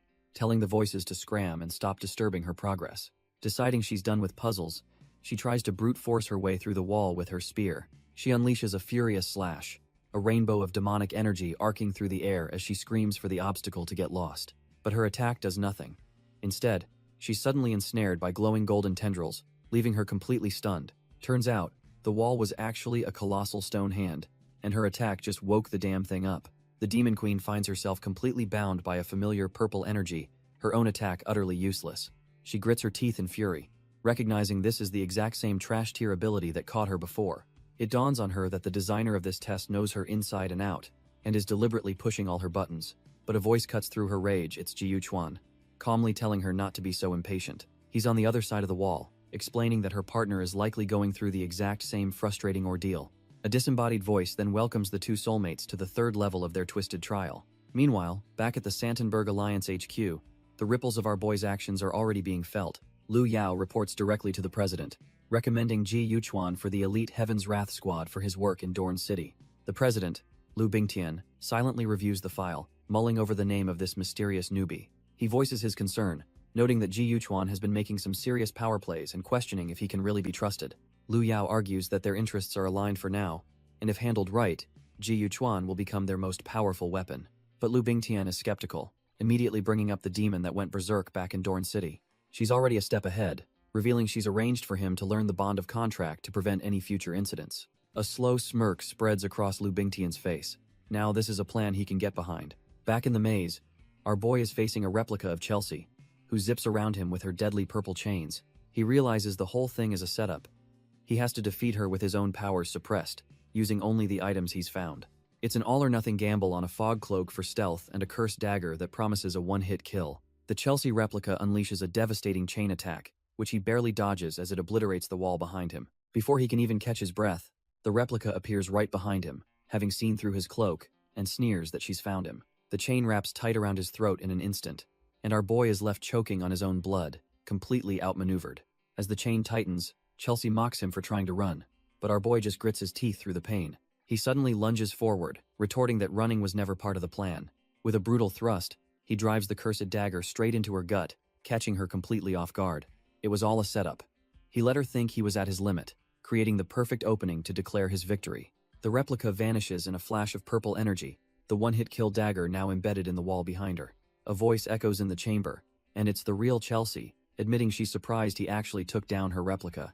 Our boy plays it cool, brushing it off as luck before pointing out that she seems to have some wounds of her own. She scoffs at his deflection, telling him to cut the crap because he's in just as bad of shape. Turns out, it wasn't a replica at all. Chelsea herself was testing him, thinking about how cautious he is, and how long it took to find an opening. Just as their standoff intensifies, the entire chamber begins to shake and crumble around them. Chelsea starts to panic, screaming at Ji Yuchuan that the entire dimension is collapsing around them. But before they can react, a mysterious old man appears, chiding the two troublemakers for causing so much chaos. He casually explains that they've trashed his soul space so badly that even its demonic guardian can't hold it together anymore. With a simple gesture, the old master unleashes a wave of blue energy, effortlessly stabilizing the crumbling dimension. Our boy recognizes the man, who congratulates him for successfully conquering the soul maze. Now that the test is over, the teacher gets down to business, asking if they've figured out the first requirement for their contract. Ji Yuchuan and Chelsea exchange a look, both realizing the answer at the same time. They had to learn to trust each other. The old master smirks, satisfied with their answer, and announces that it's time to move on to the final stage. Their next trial is laid bare. Survive for 10 minutes inside a maelstrom of pure demonic energy to forge their contract bonds for good. Without a shred of fear, Ji Yuchuan and Chelsea declare they're ready for whatever he throws at them. A creepy jester doll pops into existence, announcing the start of the trial as it hurls a sphere of pure demonic energy. The orb screams towards Chelsea, who braces for the 10-minute onslaught. The old teacher lights a cigarette, settling in to watch the show, figuring he has some time to kill. But just as he relaxes, a flash of pink energy, Chelsea's dragon form, zips past him in a panic. He's dumbfounded to see the trial already over, with Ji Yuchuan standing alone amidst the swirling energy. Turns out, our boy absorbed all the power for himself, and the teacher realizes that with their ulterior motives, true trust was never on the table. He just sighs, utterly disappointed in the kids these days, and their predictable backstabbing. With a surge of his own immense power, the old man decides it's time to teach them a lesson personally. Ji Yuchuan stands transformed, basking in the raw, demonic energy he just stole. The old teacher is taken aback, sensing a mental energy so intense it's almost unbelievable. He puts two and two together, realizing the brat really did absorb all of his partner's demonic power. The two face off, the air crackling with the tension between master and treacherous student. But when Ji Yuchuan lunges, the teacher blocks his punch like it's child's play. He lands a solid gut punch of his own, chiding our boy that sneaking up on an old man is just plain rude. Sent flying, Ji Yuchuan summons his massive demonic scythe, ready for round 2. The teacher, however, effortlessly summons a colossal wall of ice crystals, shattering the attack completely. It's time to get serious. He reveals his own self-created martial art, the primordial chaos 12 forms. With a flick of his wrist, he summons a massive bagua seal, preparing to show his student what real power looks like. The old man smirks, wondering if our boy is a genius or a monster, but either way, it's time to stretch his old legs. Elsewhere, his other students are getting antsy, having heard nothing from their master. Ba Yin asks Sister Mei Mei to do a divination to check on Ji Yuchuan's fate, and she casually agrees. She pulls out her divination slips, ready to see what the future holds for the new recruit. The result is grim. It speaks of a fish swimming peacefully, completely unaware of the net closing in around it. Mei Mei concludes it's a terrible draw, meaning the master is about to give him a serious beatdown. Ba Yin muses that the real terrifying thing isn't the maze they went through, but the master's bone-crushing martial arts. Back in the fight, the teacher unleashes a torrent of blue energy, flowing around him like a tidal wave. He slams a palm right into Ji Yuchuan's chest, telling him that his impatience is going to cost him dearly. But our boy is tougher than that, gritting his teeth as he summons Chelsea's purple chains to trap his old master. The old teacher just scoffs, admitting the move wasn't bad, but it's still trash tier compared to him. Ji Yuchuan is dumbfounded. He poured everything into that attack and it's not even making a dent. With a flick of his wrist, the teacher effortlessly flips out of the chains, calling our boy a complete greenhorn. Before Ji Yuchuan can even react, he's trapped in a glowing blue formation, energy surging through him. The sheer power is overwhelming, and he can feel his consciousness starting to fade under the strain. His teacher lands gracefully, not even breaking a sweat while Ji Yuchuan is getting absolutely fried. The old man just casually cracks his neck, muttering about how kids these days have no patience. He looks down at his student's crumpled form with a sigh of disappointment. Ji Yuchuan is out cold on the floor, the lesson clearly over for today. The teacher observes the pair, noting their distrustful bond and fearing their contract is too fragile to last. The scene shifts to a fiery hellscape, the domain of the true mastermind. The Grimoire Master reports to his lord, admitting his failure to gather enough sacrifices for Mordak's revival.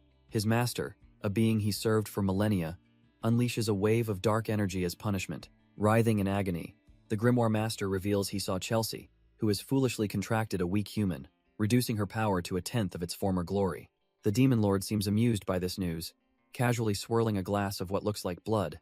He decides to be merciful this one time, overlooking the failure in Dorn City but warning against any future screw-ups.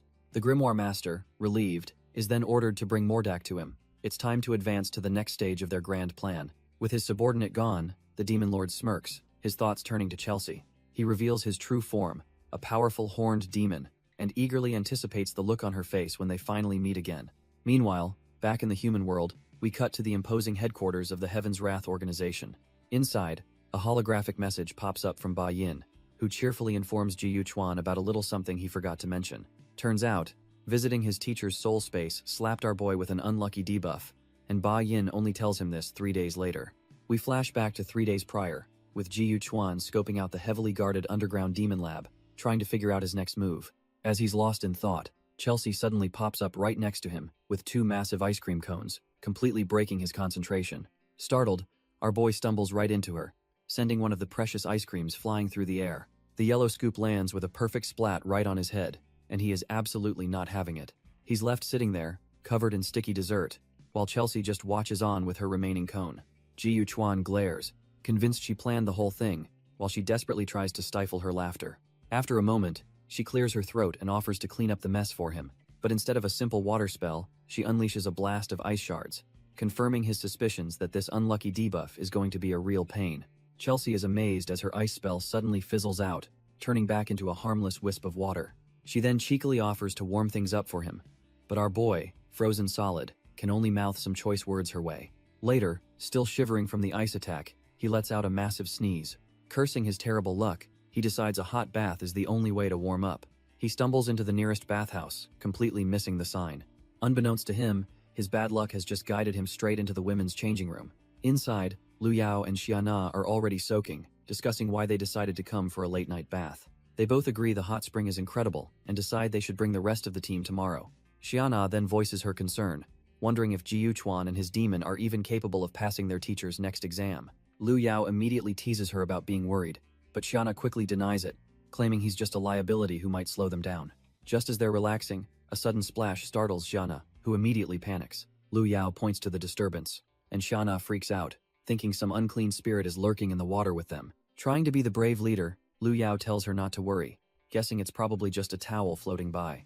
But then, a dark figure erupts from the water, sending them both into a screaming panic. Turns out, it's just our boy Ji Yuchuan, who surfaces while lamenting how weak his body has become. He finally notices the two dumbfounded women, and calmly asks if they'd care for an explanation. Before he can say another word, he's branded a pervert and sent flying out of the bathhouse with extreme prejudice. Turns out, this whole mess happened right after he spent 2 agonizing days sorting through a mountain of files under Chelsea's watchful eye.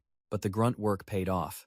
He found a purchase agreement linking the underground lab to Rose City and the mysterious Shadowless Church. He pushes that thought aside for later, just in time for his old teacher to come crashing down on him, ready to start the next phase of his brutal training. The old teacher lunges, but our boy Ji Yuchuan dodges with impossible speed, leaving the old man dumbfounded. He realizes the kid isn't just fast, he's perfectly copying his own signature void step technique after seeing it just once. The teacher just chuckles, realizing his student has been onto him for quite some time now. Ji Yuchuan explains that his Dreamweaver ability never forgets an energy signature. He's been waiting for this reunion since the teacher arrived. Impressed, the teacher notes he's nothing like his parents, a comment that stops Ji Yuchuan in his tracks. He knew them? The old man dangles the truth as a reward for mastering the bond of contract, then orders him to summon his demons for a new test in training room B2. The scene cuts to a cold, sterile hallway, the entrance to what is surely another round of hellish training. Inside, a punk with spiky hair named Seagrism is waiting with his sentient demon weapon, Bella, who complains that tardy men are the absolute worst. Seagrism tells her to calm down, but a wicked grin spreads across his face as he grips his blade. He can finally sense his opponent's presence.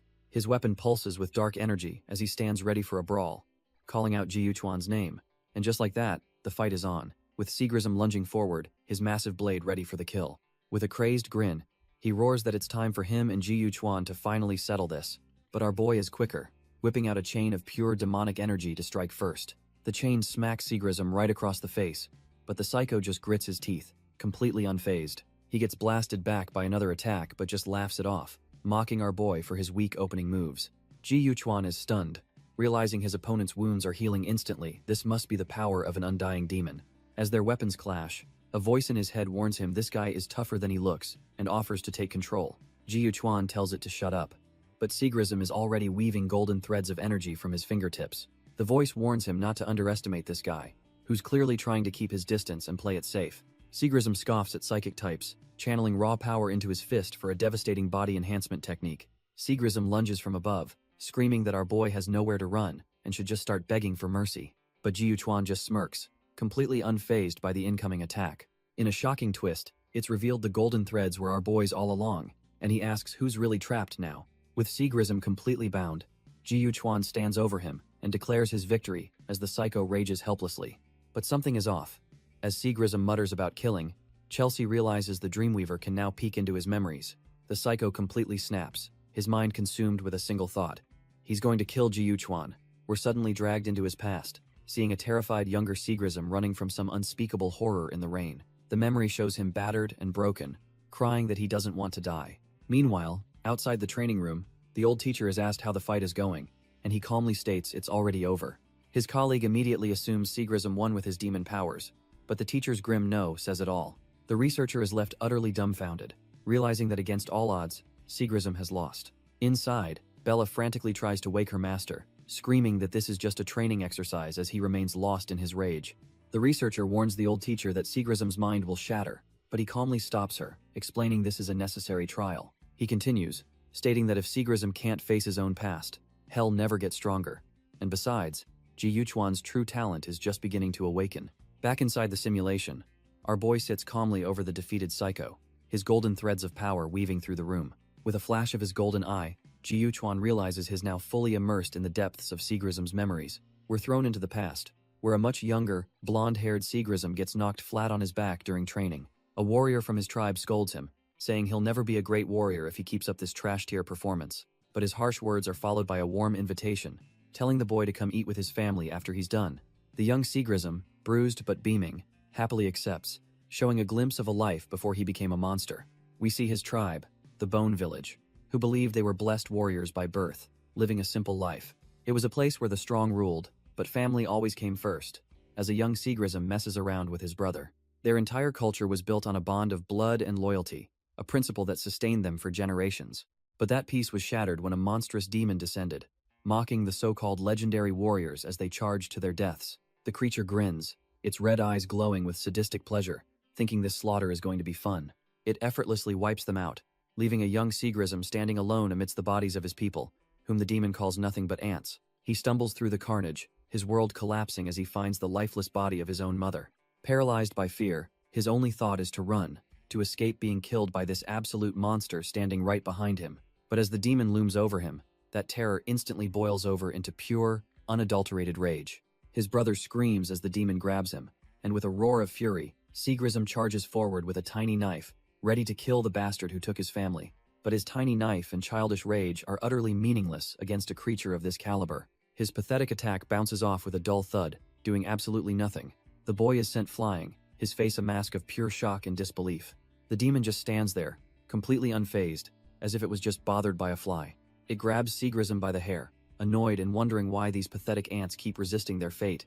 Staring into the face of pure evil, the boy's mind is consumed by absolute terror. Tears of helplessness stream down his face as he realizes he's about to die just like everyone else. That buried trauma explodes in the present, and the adult Seagrism screams with a power he never had as a child. He channels all that rage and grief into a single, devastating attack, vowing to kill the one tormenting him. Suddenly, we're back in the dreamscape, where Ji Yuchuan is forced to block the full, unrestrained fury of Seagrism's past. Outside the dreamscape, Demon Queen Chelsea is told to get her contractor under control, but she flat out refuses. But Bella, Seagrism's weapon, isn't having it, screaming that this is all Ji Yuchuan's fault for digging into memories that should-face stayed buried.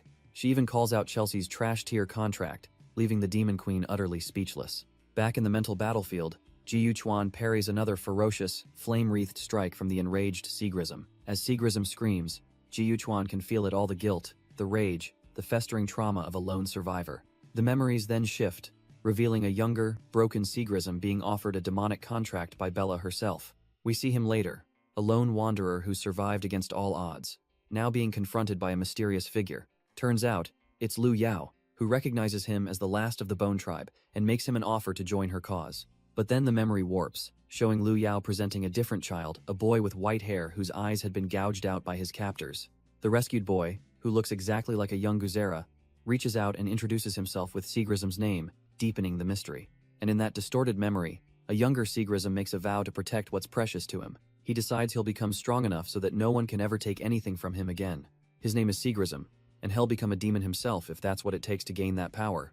Back in the present, he's a battle-crazed maniac, laughing and telling our boy to come and finish this. Ji Yuchuan just scoffs at the battle-crazed maniac and swings his own blade to meet the challenge. Their weapons collide in a shower of sparks, Seagrism grinning like a psychopath through it all.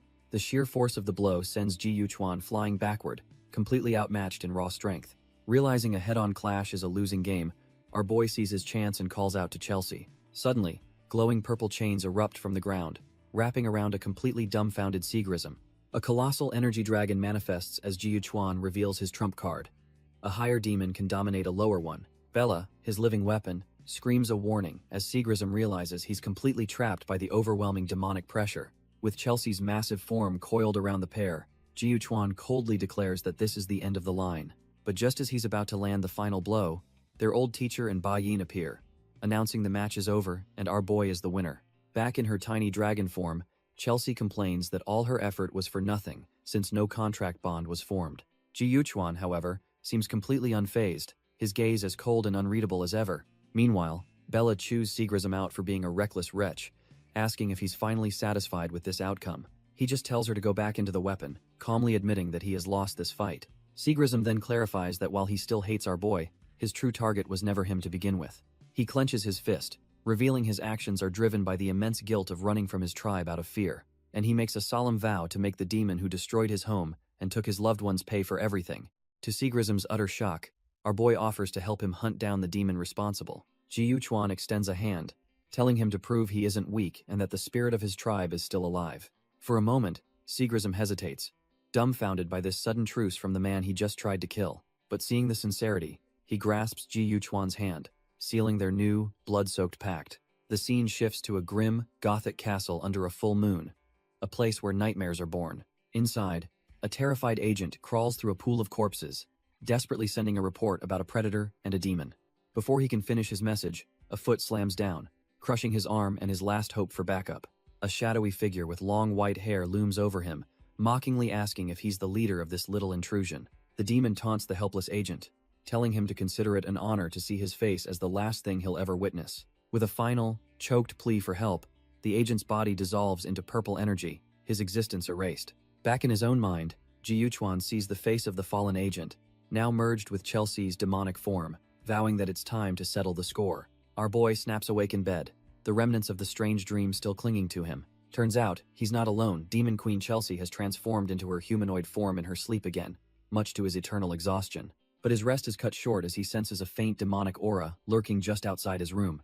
Without even getting up, he casually flicks his wrist, sending out a thread of his golden Dreamweaver energy to investigate. The energy instantly snares a shadowy presence, and he hears a yelp of surprise as someone realizes their shadow's been caught. Ji Yuchuan sighs, sitting up and demanding to know why two idiots are lurking outside his door. The door flies open as Xiana and the gluttonous demon boy burst in with party poppers, yelling surprise at a completely unimpressed Ji Yuchuan. Xiana explains that Lu Yao organized a celebration banquet for their success, urging him to come before Seagrism eats everything. Suddenly, Chelsea pops up behind him with a manic grin, her only concern being whether they have that awesome canned meat. The team arrives at a seriously high-class banquet hall, a far cry from the hellscapes they're used to. Guzera is already digging in, remarking how nice it is to eat human food instead of predator meat for a change. Elsewhere, team leader Lu Yao is finally letting loose with a few drinks, while Xiana tries to track her down. Suddenly, a drink slams onto the bar as someone calls out for Ji Yuchuan. Turns out, our boy is getting an earful from a completely wasted Seagrism, with Ba Yin watching on in amusement. The drunkard gets emotional, admitting he used to think Ji Yuchuan was a phony but now sees him as a true warrior for saving him. Ji Yuchuan just sips his drink, completely unfazed, as Ba Yin chuckles at Seagrism's wobbly state. Our boy then turns to Ba Yin, asking why he isn't drinking, only to learn that the guy is more of a milk person. With a deadpan expression, Ji Yuchuan decides that just milk won't cut it for a celebration. He then proceeds to pour the milk right into Ba Yin's glass, making Seagrism roar with laughter while Ba Yin absolutely loses his mind. Ji Yuchuan just smirks, insisting that a little milk makes the booze smoother while Ba Yin completely loses his cool. Elsewhere, Bella frets over her drunken master, but Chelsea seems more concerned about who's manning the grill. Looking a little tipsy herself, Chelsea confidently reassures everyone that she's got the cooking under control. At the same time, a wasted Lu Yao boasts about her own cooking skills as Xiana desperately tries to cut her off. The two chaotic scenes collide when Lu Yao tries to salt the meat with beer, making Chelsea scream as her food gets ruined. She keeps pouring, completely oblivious to Chelsea's panicked cries to stop as the grill gets doused. The night just gets wilder as the drunken party continues under the moonlight. Miraculously, Chelsea manages to salvage a small plate of food and brings it inside, looking utterly exhausted. Her relief turns to horror when she stumbles upon Ji Yuchuan's body on the floor, thinking he's dead until he groggily corrects her. She just stares down at our boy, a mix of annoyance and relief washing over her as she calls out his name. Chelsea teases our boy for passing out, but he just grumbles that it's been a while since he drank. She warns him that making a contract with a fragile human better not be a mistake, while he wonders when their bond will actually form. His mind flashes back to a critical moment. Chelsea reveals that when they were caught in that demonic energy before, she heard voices in her head. He remembers it too, a chaotic psychic assault where his only focus was purging the invasive thoughts from his mind. She scoffs, asking if getting wasted is his weird way of apologizing, but he just says he's thinking. He's been pondering the first requirement for a contract bond, questioning if something like that could ever truly exist between them. His words trigger a reaction, and glowing runes suddenly appear on Chelsea's horn. She's about to respond to this profound moment, completely caught off guard. But our boy just looks past her and drunkenly calls out for Lu Yao, leaving Chelsea utterly dumbfounded. Ji Yuchuan turns to a panicked Xiana, asking what's wrong as she mutters that she told their boss to stop drinking. Turns out Lu Yao is absolutely hammered, her spatial powers glitching as she drunkenly offers everyone grilled meat. Just as the chaos peaks, her assistant bursts in yelling that they have an emergency. The bad news hits hard. Someone has attacked the Heaven's Wrath base. Meanwhile, in a cold, dark facility, a creature sobs from within a shattered containment cell. A man named Mordak reaches for the timid, flower-headed demon, confirming he is the captain she was waiting for. The demon, Asha, is stunned he knows her name and nervously asks what a timid creature like her could possibly do for him. Mordak just smirks, telling her that once she's on his side, humans will be the ones cowering in fear. Back in the present, a now suited-up Mordak walks through the breached facility, asking for a report on the intruder. The team learns the gate wasn't hacked but opened in safe mode, leaving Lu Yao to wonder if this was an inside job. An agent frantically reports they've located the intruder and it's one of their own, a Heaven's Wrath squad captain. The team is dumbfounded. Seagrism can't believe a traitor got through their rigorous vetting process. Absolutely livid, Seagrism declares he's going to rip the bastard limb from limb, but the others hold him back. Meanwhile, Jiuchuan and Lu Yao arrive at the scene, our boy already deep in thought about the situation. He then poses a chilling theory to Lu Yao. What if the intruder isn't just a traitor, but the demon itself? The team walks through the trashed demon incubation chambers, the scale of the destruction hitting them hard. Ba Yin and another researcher are baffled, realizing the containment units, sealed by the president himself, were shattered with ease. Perched on his shoulder, Chelsea warns Jiuchuan that she senses a familiar and terrifyingly powerful aura. The gluttonous demon boy points towards their destination, the vault, where the truly powerful, sealed rank demons are kept. As they approach, a blinding white light emanates from a massive open doorway, promising a hell of a fight. Stepping inside, Ba Yin and the pink-haired researcher are completely dumbfounded by the sight before them. The vault is a graveyard. High-ranking espers are strung up like marionettes, utterly defeated. The researcher is furious, declaring that this monstrous act cannot go unpunished. Just then, Jiuchuan and the gluttonous demon boy arrive, spotting their comrades in the chaos. Turns out, even the hot-headed Seagrism has been taken down, tangled in a web of dark purple energy. He's barely conscious, his power weakening as he desperately tries to break free from the restraints. The gluttonous demon boy roars to help his brother, but Jiuchuan yells at him not to release his demon. It's too late. The moment he steps forward, the same shadowy tendrils erupt and ensnare him as well. Lu Yao is stunned, realizing the intruder left behind potent traps specifically designed to subdue demons. Our boy Jiuchuan, however, senses some residual mental energy, thinking he might be able to salvage a clue from this mess. As Jiuchuan focuses, his little dragon partner Chelsea warns him that the skull floating in the blood feels seriously off. Our boy agrees, sensing a sinister power lurking within the bone. Suddenly, the skull's eye socket flashes with purple light, and it shatters into pieces. The captured gluttonous demon boy feels a jolt as the dark energy resonates with his own. Nearby, the researchers watch in horror as Seagrism finally collapses from his wounds, bleeding out on the floor. The shattered skull's energy coalesces into a ghostly purple projection, and Jiuchuan calmly greets the apparition. The skeletal figure addresses the entire room, smugly calling its message a piece of combat elegance.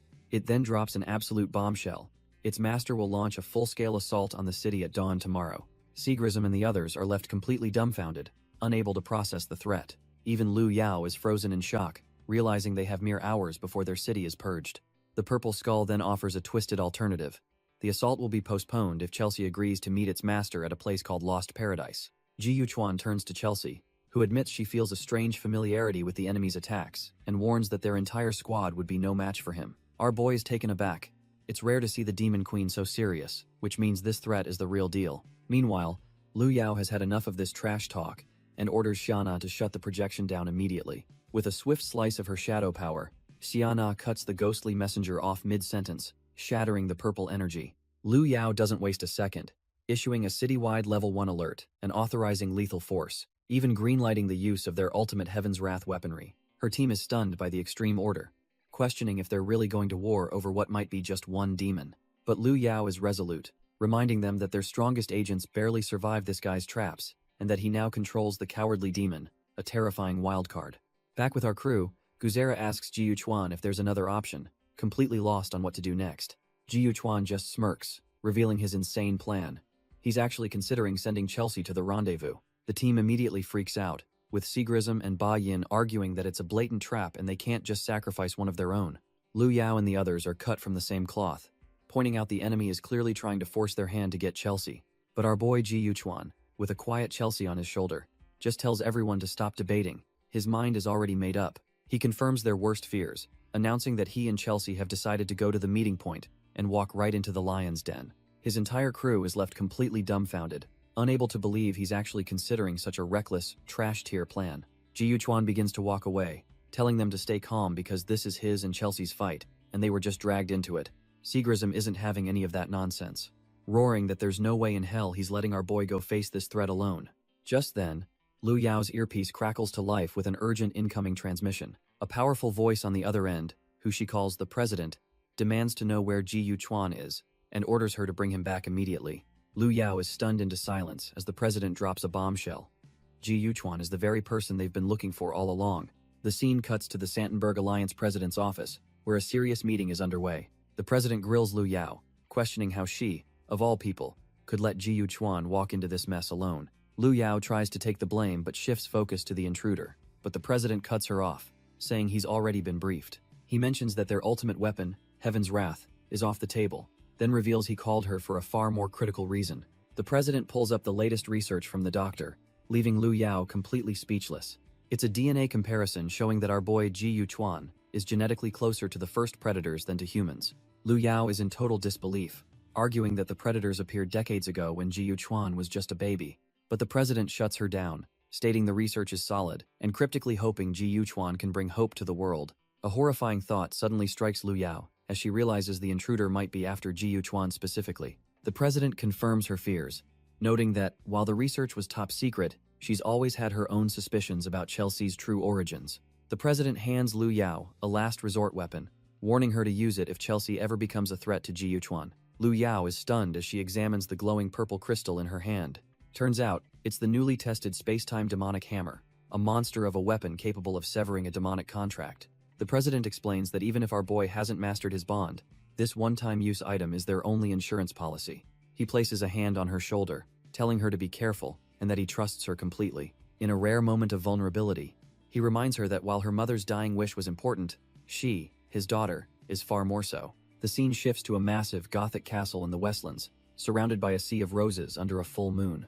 Ji Yuchuan and Chelsea stand amidst a web of golden energy, with her questioning if his plan is just to exhaust himself for a duel. He calmly explains that it's better than walking into a trap, since their arrogant foe vowed to slaughter the city by dawn. Chelsea silently admits his mental energy is remarkable, but a gut feeling tells her that she's missing something crucial about their enemy's plan. He reassures Chelsea he won't be reckless, as he still has to help her regain her memories and power. But in the next second, his eye widens in shock as the trap is sprung. Our boy suddenly collapses, warning Chelsea to be careful of her surroundings. He grits his teeth, realizing his mental energy is under a direct and powerful assault. Before Chelsea can even react, a grotesque, zombie-like creature lurches out from the roses behind her. The Demon Queen doesn't hesitate, instantly blasting the minion with her signature purple chains. A massive explosion of demonic energy erupts, a strike that should have obliterated any normal foe. But the zombie just stumbles back, growling as if it barely felt a thing. Chelsea is dumbfounded. An attack like that should have vaporized the creature, making her question if she's gotten weaker. Then it clicks, no, that's not it at all. Something is fundamentally wrong with this entire space. As Ji Yuchuan lies paralyzed, Chelsea admits that for the first time, she's actually starting to feel scared. The entire mental landscape is a twisted Gothic castle, a prison designed to break their minds. Inside, the true culprits are revealed. A plant-like demon named Osha asks her master if it's okay to kill. Her master, Mordak, reassures her, calling her a slightly unusual human to stroke her ego. Asha falls for it completely, vowing to become a good human for him, while Mordak just smirks. He thinks to himself that with Osha's powerful and murderous nature, she's the perfect tool for his plan. Mordak grins sadistically, realizing she's exactly what he needs to finally defeat Chelsea and our boy. Back outside, Chelsea finds herself surrounded by a whole horde of those trash-tier zombies. An overwhelming sense of fear washes over her, a psychic pressure so intense it's making her sick. She lashes out with her chains, tearing through the minions, but it feels like fighting an endless tide. Our boy realizes Chelsea's power is fading fast, and he suspects some cowardly demon is behind the fear aura he's somehow immune to. He warns her that fighting these zombies is just making her weaker, and she admits she's being affected by something sinister. Suddenly, the ground rumbles violently, and the two of them brace for whatever is coming next. A whole damn Gothic castle erupts from the ground, its spires tearing through the sky like a nightmare made real. As purple energy coalesces, Ji Yuchuan recognizes the demonic power signature, but it's far stronger than he expected. A colossal skeletal demon lord fully materializes, greeting Chelsea with a bone-chilling taunt about how weak she's become. The demon scoffs at her, calling her pathetic for forming a contract with a lowly human like our boy. Done with the trash talk, the skeletal lord brings its massive fist crashing down, blasting them both backwards. Ji Yuchuan scrambles to her side, asking if she's hurt, but the proud demon queen just snaps back at him for asking the obvious. Knowing she's in no state to fight, Chelsea tells him she's counting on him, and he accepts the burden without hesitation. The skeletal lord mocks our boy, asking if he seriously thinks he can hide from a being of his power. To prove his point, he summons a horde of trash-tier zombie minions that claw their way out of the ground. The undead swarm forward, but Ji Yuchuan meets them head-on, his spear flashing with purple energy. He scoffs at the very idea of hiding, carving a bloody path through the cannon fodder with a wide, sweeping attack. With a crazed grin, he admits that this hopeless situation is actually getting him excited beyond belief. The demon lord is completely dumbfounded, unable to process how this mere human is shredding his army. Ji Yuchuan charges straight for the big boss, screaming that killing him is the only way to get closer to the truth. With a final, devastating strike, he completely shatters the demon lord's physical form into 1,000 pieces. But it's not over. The shattered fragments of bone and dark energy begin to swirl and coalesce in midair. The pieces reform into a volley of deadly projectiles aimed right at him, as Chelsea screams a desperate warning. Our boy reacts in a flash, throwing up a golden shield to block the deadly bone fragments. But something is terribly wrong. He feels his speed suddenly grind to a halt. Turns out, this was the Demon Lord's trump card, an ability that slows the very fabric of space-time around its victim. The demon's giant skull reforms, mocking this dull performance and demanding Chelsea come out to be crushed for real. With a deafening crash, the massive skull slams down, intent on obliterating Ji Yuchuan completely. But as the dust settles, a new figure, the plant demon, Osha, is congratulated for a job well done. The mastermind reveals himself to be the high-ranking demon Mordak, who was orchestrating this entire beatdown from the shadows. With a smug grin, he taunts the absent Chelsea, hoping she's enjoying the little surprise he's prepared. Just then, Lu Yao and her squad arrive on the scene, absolutely dumbfounded by the sheer scale of the battle. They stare at the apocalyptic wasteland, wondering how in the world Ji Yuchuan and his demon could have caused all this. Seagrism insists our boy is too tough to go down easily, reminding everyone that Ji Yuchuan once defeated him. Lu Yao cuts the chatter short, ordering her squad to spread out and begin the search immediately. She splits the team, sending Seagrism and Guzera one way while she takes the others, their top priority being to find Ji Yuchuan. Meanwhile, in some dark, unknown space, our boy and Chelsea have been teleported away from the battle. Chelsea wonders if they've been dragged into another dimension, and Ji Yuchuan agrees, sensing nothing but the two of them. A mysterious voice suddenly cuts in, telling them not to sound so lonely because it makes him sad, leaving Chelsea completely stunned. The voice reveals it's been watching them for a while, noting how pathetic and weak Chelsea has become. The traitor is revealed to be none other than Guzera, who transforms into his true victory demon form and mocks Chelsea for not recognizing him. With a wicked grin, Guzera unleashes his power, summoning a wave of screaming purple souls from his staff. Ji Yuchuan reacts in a flash, throwing up a golden barrier to shield them from the devastating attack. Ji Yuchuan steps in front of Chelsea, telling her she's far too weak right now and hell handle this. But the traitor, Guzera, just scoffs, questioning if a mere human actually dares to challenge him. Suddenly, Chelsea's eyes widen in horror as she recognizes the banner. It's him, the infamous victory demon, Mordak.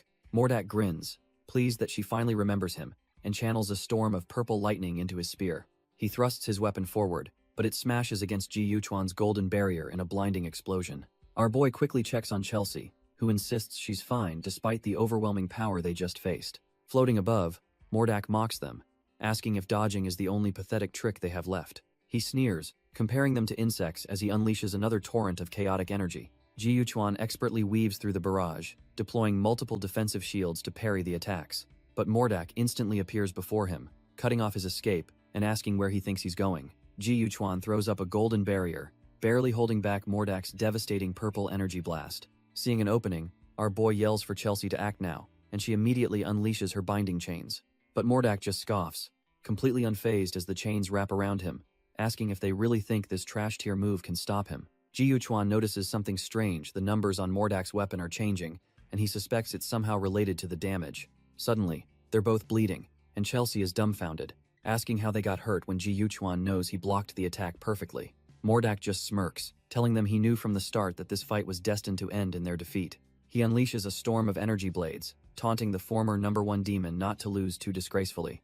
The attack slams into them, and as Ji Yuchuan coughs up blood, a furious Chelsea calls him a bastard.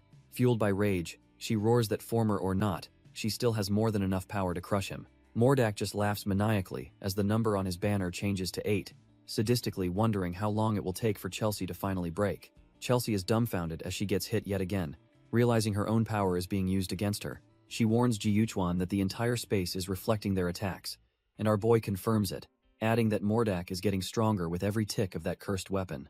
Ji Yuchuan decides they have to stop attacking blindly and figure out this spatial trap. But Mordak's voice just echoes with amusement. The demon appears right behind him in a flash, mockingly congratulating him for finally figuring out his little secret. Before Ji Yuchuan can even process it, Mordak's weapon tears straight through his back in a brutal, bloody strike. Chelsea can only watch in horror, her mind going blank as she sees her familiar get impaled. She lets out a desperate scream as Ji Yuchuan's body goes limp, collapsing towards the ground. Catching him, she furiously tells him he's forbidden from dying, refusing to be stuck with a corpse for a familiar. With our boy bleeding out in her arms, Chelsea begins to channel a massive, complex magic circle as a last resort. Mordak just smirks, his banner now displaying the number 9, and declares that their struggle is futile. One more blow, and it's all over. Just as Mordak swings his staff for the killing blow, a terrifying new power erupts behind him. He's completely stunned, realizing in an instant that Chelsea has somehow regained her true, monstrous aura. The space around him shatters, revealing the true Demon Queen in all her glory, looking down on him from her throne. Her signature purple chains immediately lash out, completely overwhelming his defenses with ease. In just a single moment, the demon's mask cracks under the sheer force of her attack, leaving him dumbfounded. The real Chelsea emerges, cradling our boy and scoffing that Mordak was fighting a mere replica, furious at his disrespect. Holding the wounded Ji Yuchuan, she can't help but wonder why this human's blood resonates so strongly with her own power. Elsewhere, the last of the skeletal minions are completely annihilated by another force. Lu Yao's team finally arrives on the scene, but Ba Yin notes with concern that he can't get in contact with Sigrism or Guzera. His worry is immediately validated as a massive explosion erupts right in front of them, catching him completely off guard. From the blast emerges a massive hole in the cathedral's ceiling, debris and dust raining down on the battlefield. Turns out, another team was already on site. Their archer senses a new threat approaching and readies her bow, but they're too slow, and a colossal blade attack nearly atomizes them, forcing their leader to throw up a desperate energy shield. The attacker is none other than Sigrism, completely covered in blood, and screaming like a madman that he just killed Guzera. But as he grips his sword, a sliver of doubt creeps in. He starts questioning if that's what really happened. The horrific truth hits him like a truck. He remembers killing the slaughter demon, not his comrade, and his mind begins to shatter. Lu Yao's team finally finds him, but he's a rambling mess, unable to explain what's going on or who he actually killed. Lu Yao and Ba Yin exchange a grim look, realizing this is far worse than simple battle fatigue. He's been played.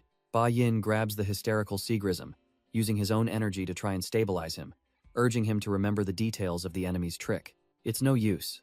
Our boy is completely broken, stammering and sweating, the traumatic illusion having done its job perfectly. He finally manages to explain that when he and Guzera arrived, the place was empty except for a foul, sweet smell in the air. And then, his face contorts in horror as the memory plays back in his mind. He saw him a shadowy figure he calls the Slaughter Demon, lurking in the rain-soaked garden. Sigrism recalls his inner conflict.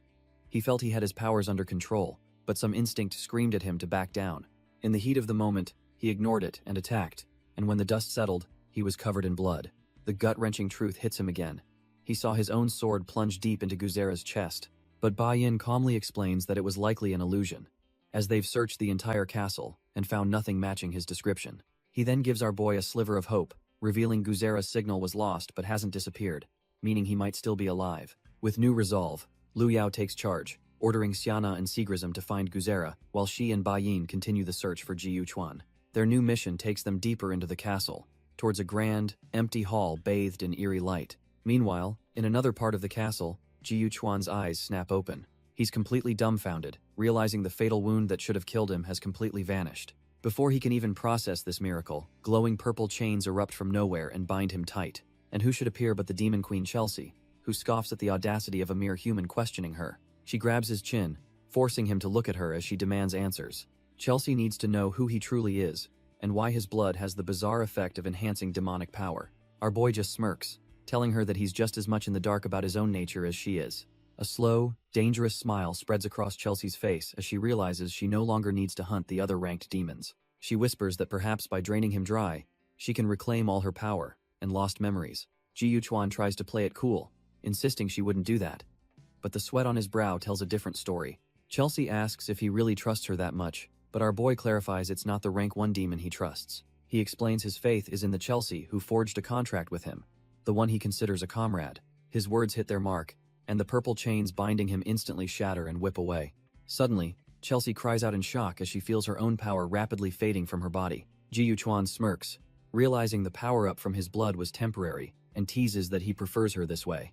She gets annoyed and lunges for him, demanding more blood, but he gently stops her as a strange energy glows between them. He watches the glowing patterns on their hands, realizing this must be the true bond of their contract finally forming. With their pact solidified, he notes they still haven't found Mordak's true form, leaving Chelsea speechless. They then notice the sunrise, realizing with a grim certainty that they've been played and trapped in this illusion all night. At that exact moment, Mordak collapses in agony as his grand illusion finally begins to crumble.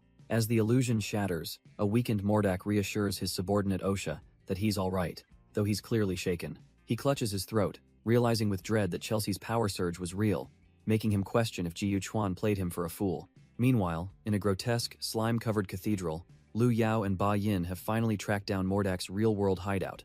Ba Yin's hexagonal shield easily deflects the disgusting goo as they approach their target's nest. With a grim look, Lu Yao pulls the pin on a special containment grenade, ready to flush the demon out. She hurls the device with all her might, aiming it directly at the heart of the corruption.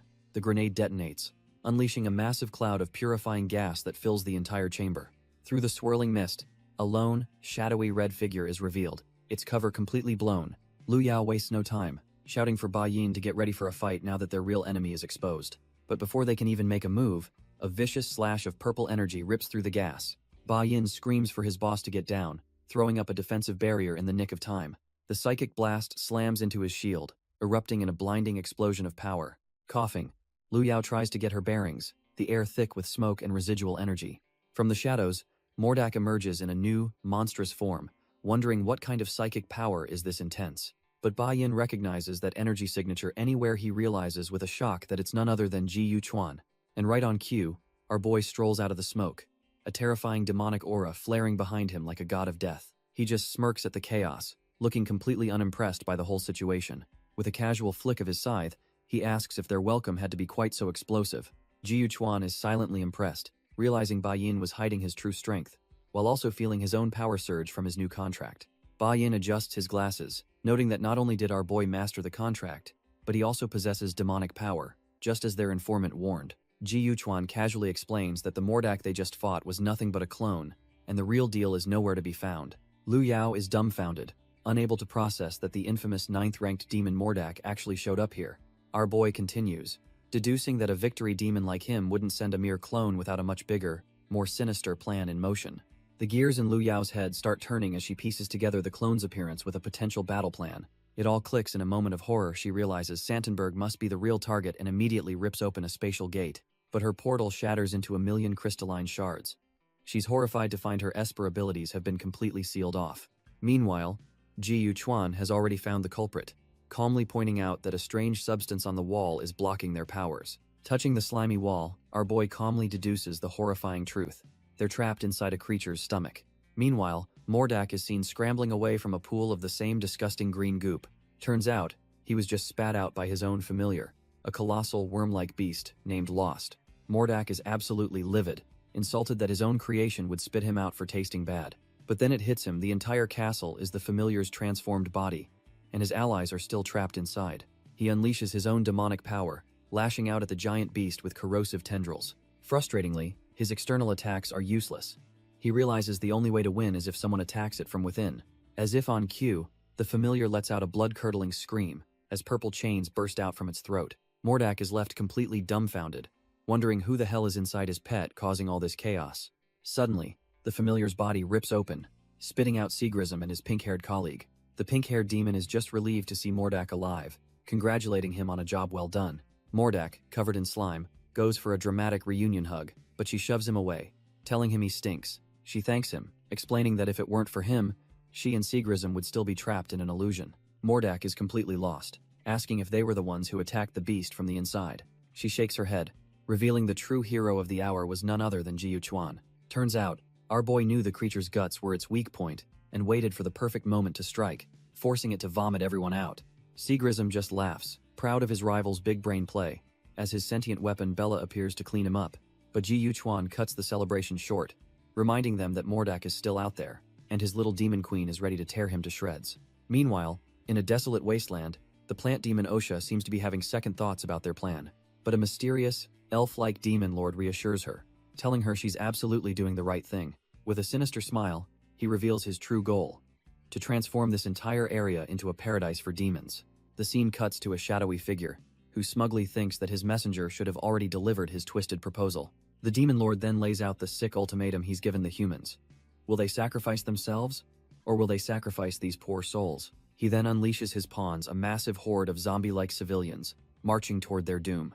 As the horde approaches a massive city wall, the lookouts spot the incoming disaster and immediately raise the alarm. The city's guards scramble into position, completely baffled by the sight of a civilian army at their gates. The crowd erupts, screaming to be let inside, demanding freedom and equality, all while being used as cannon fodder.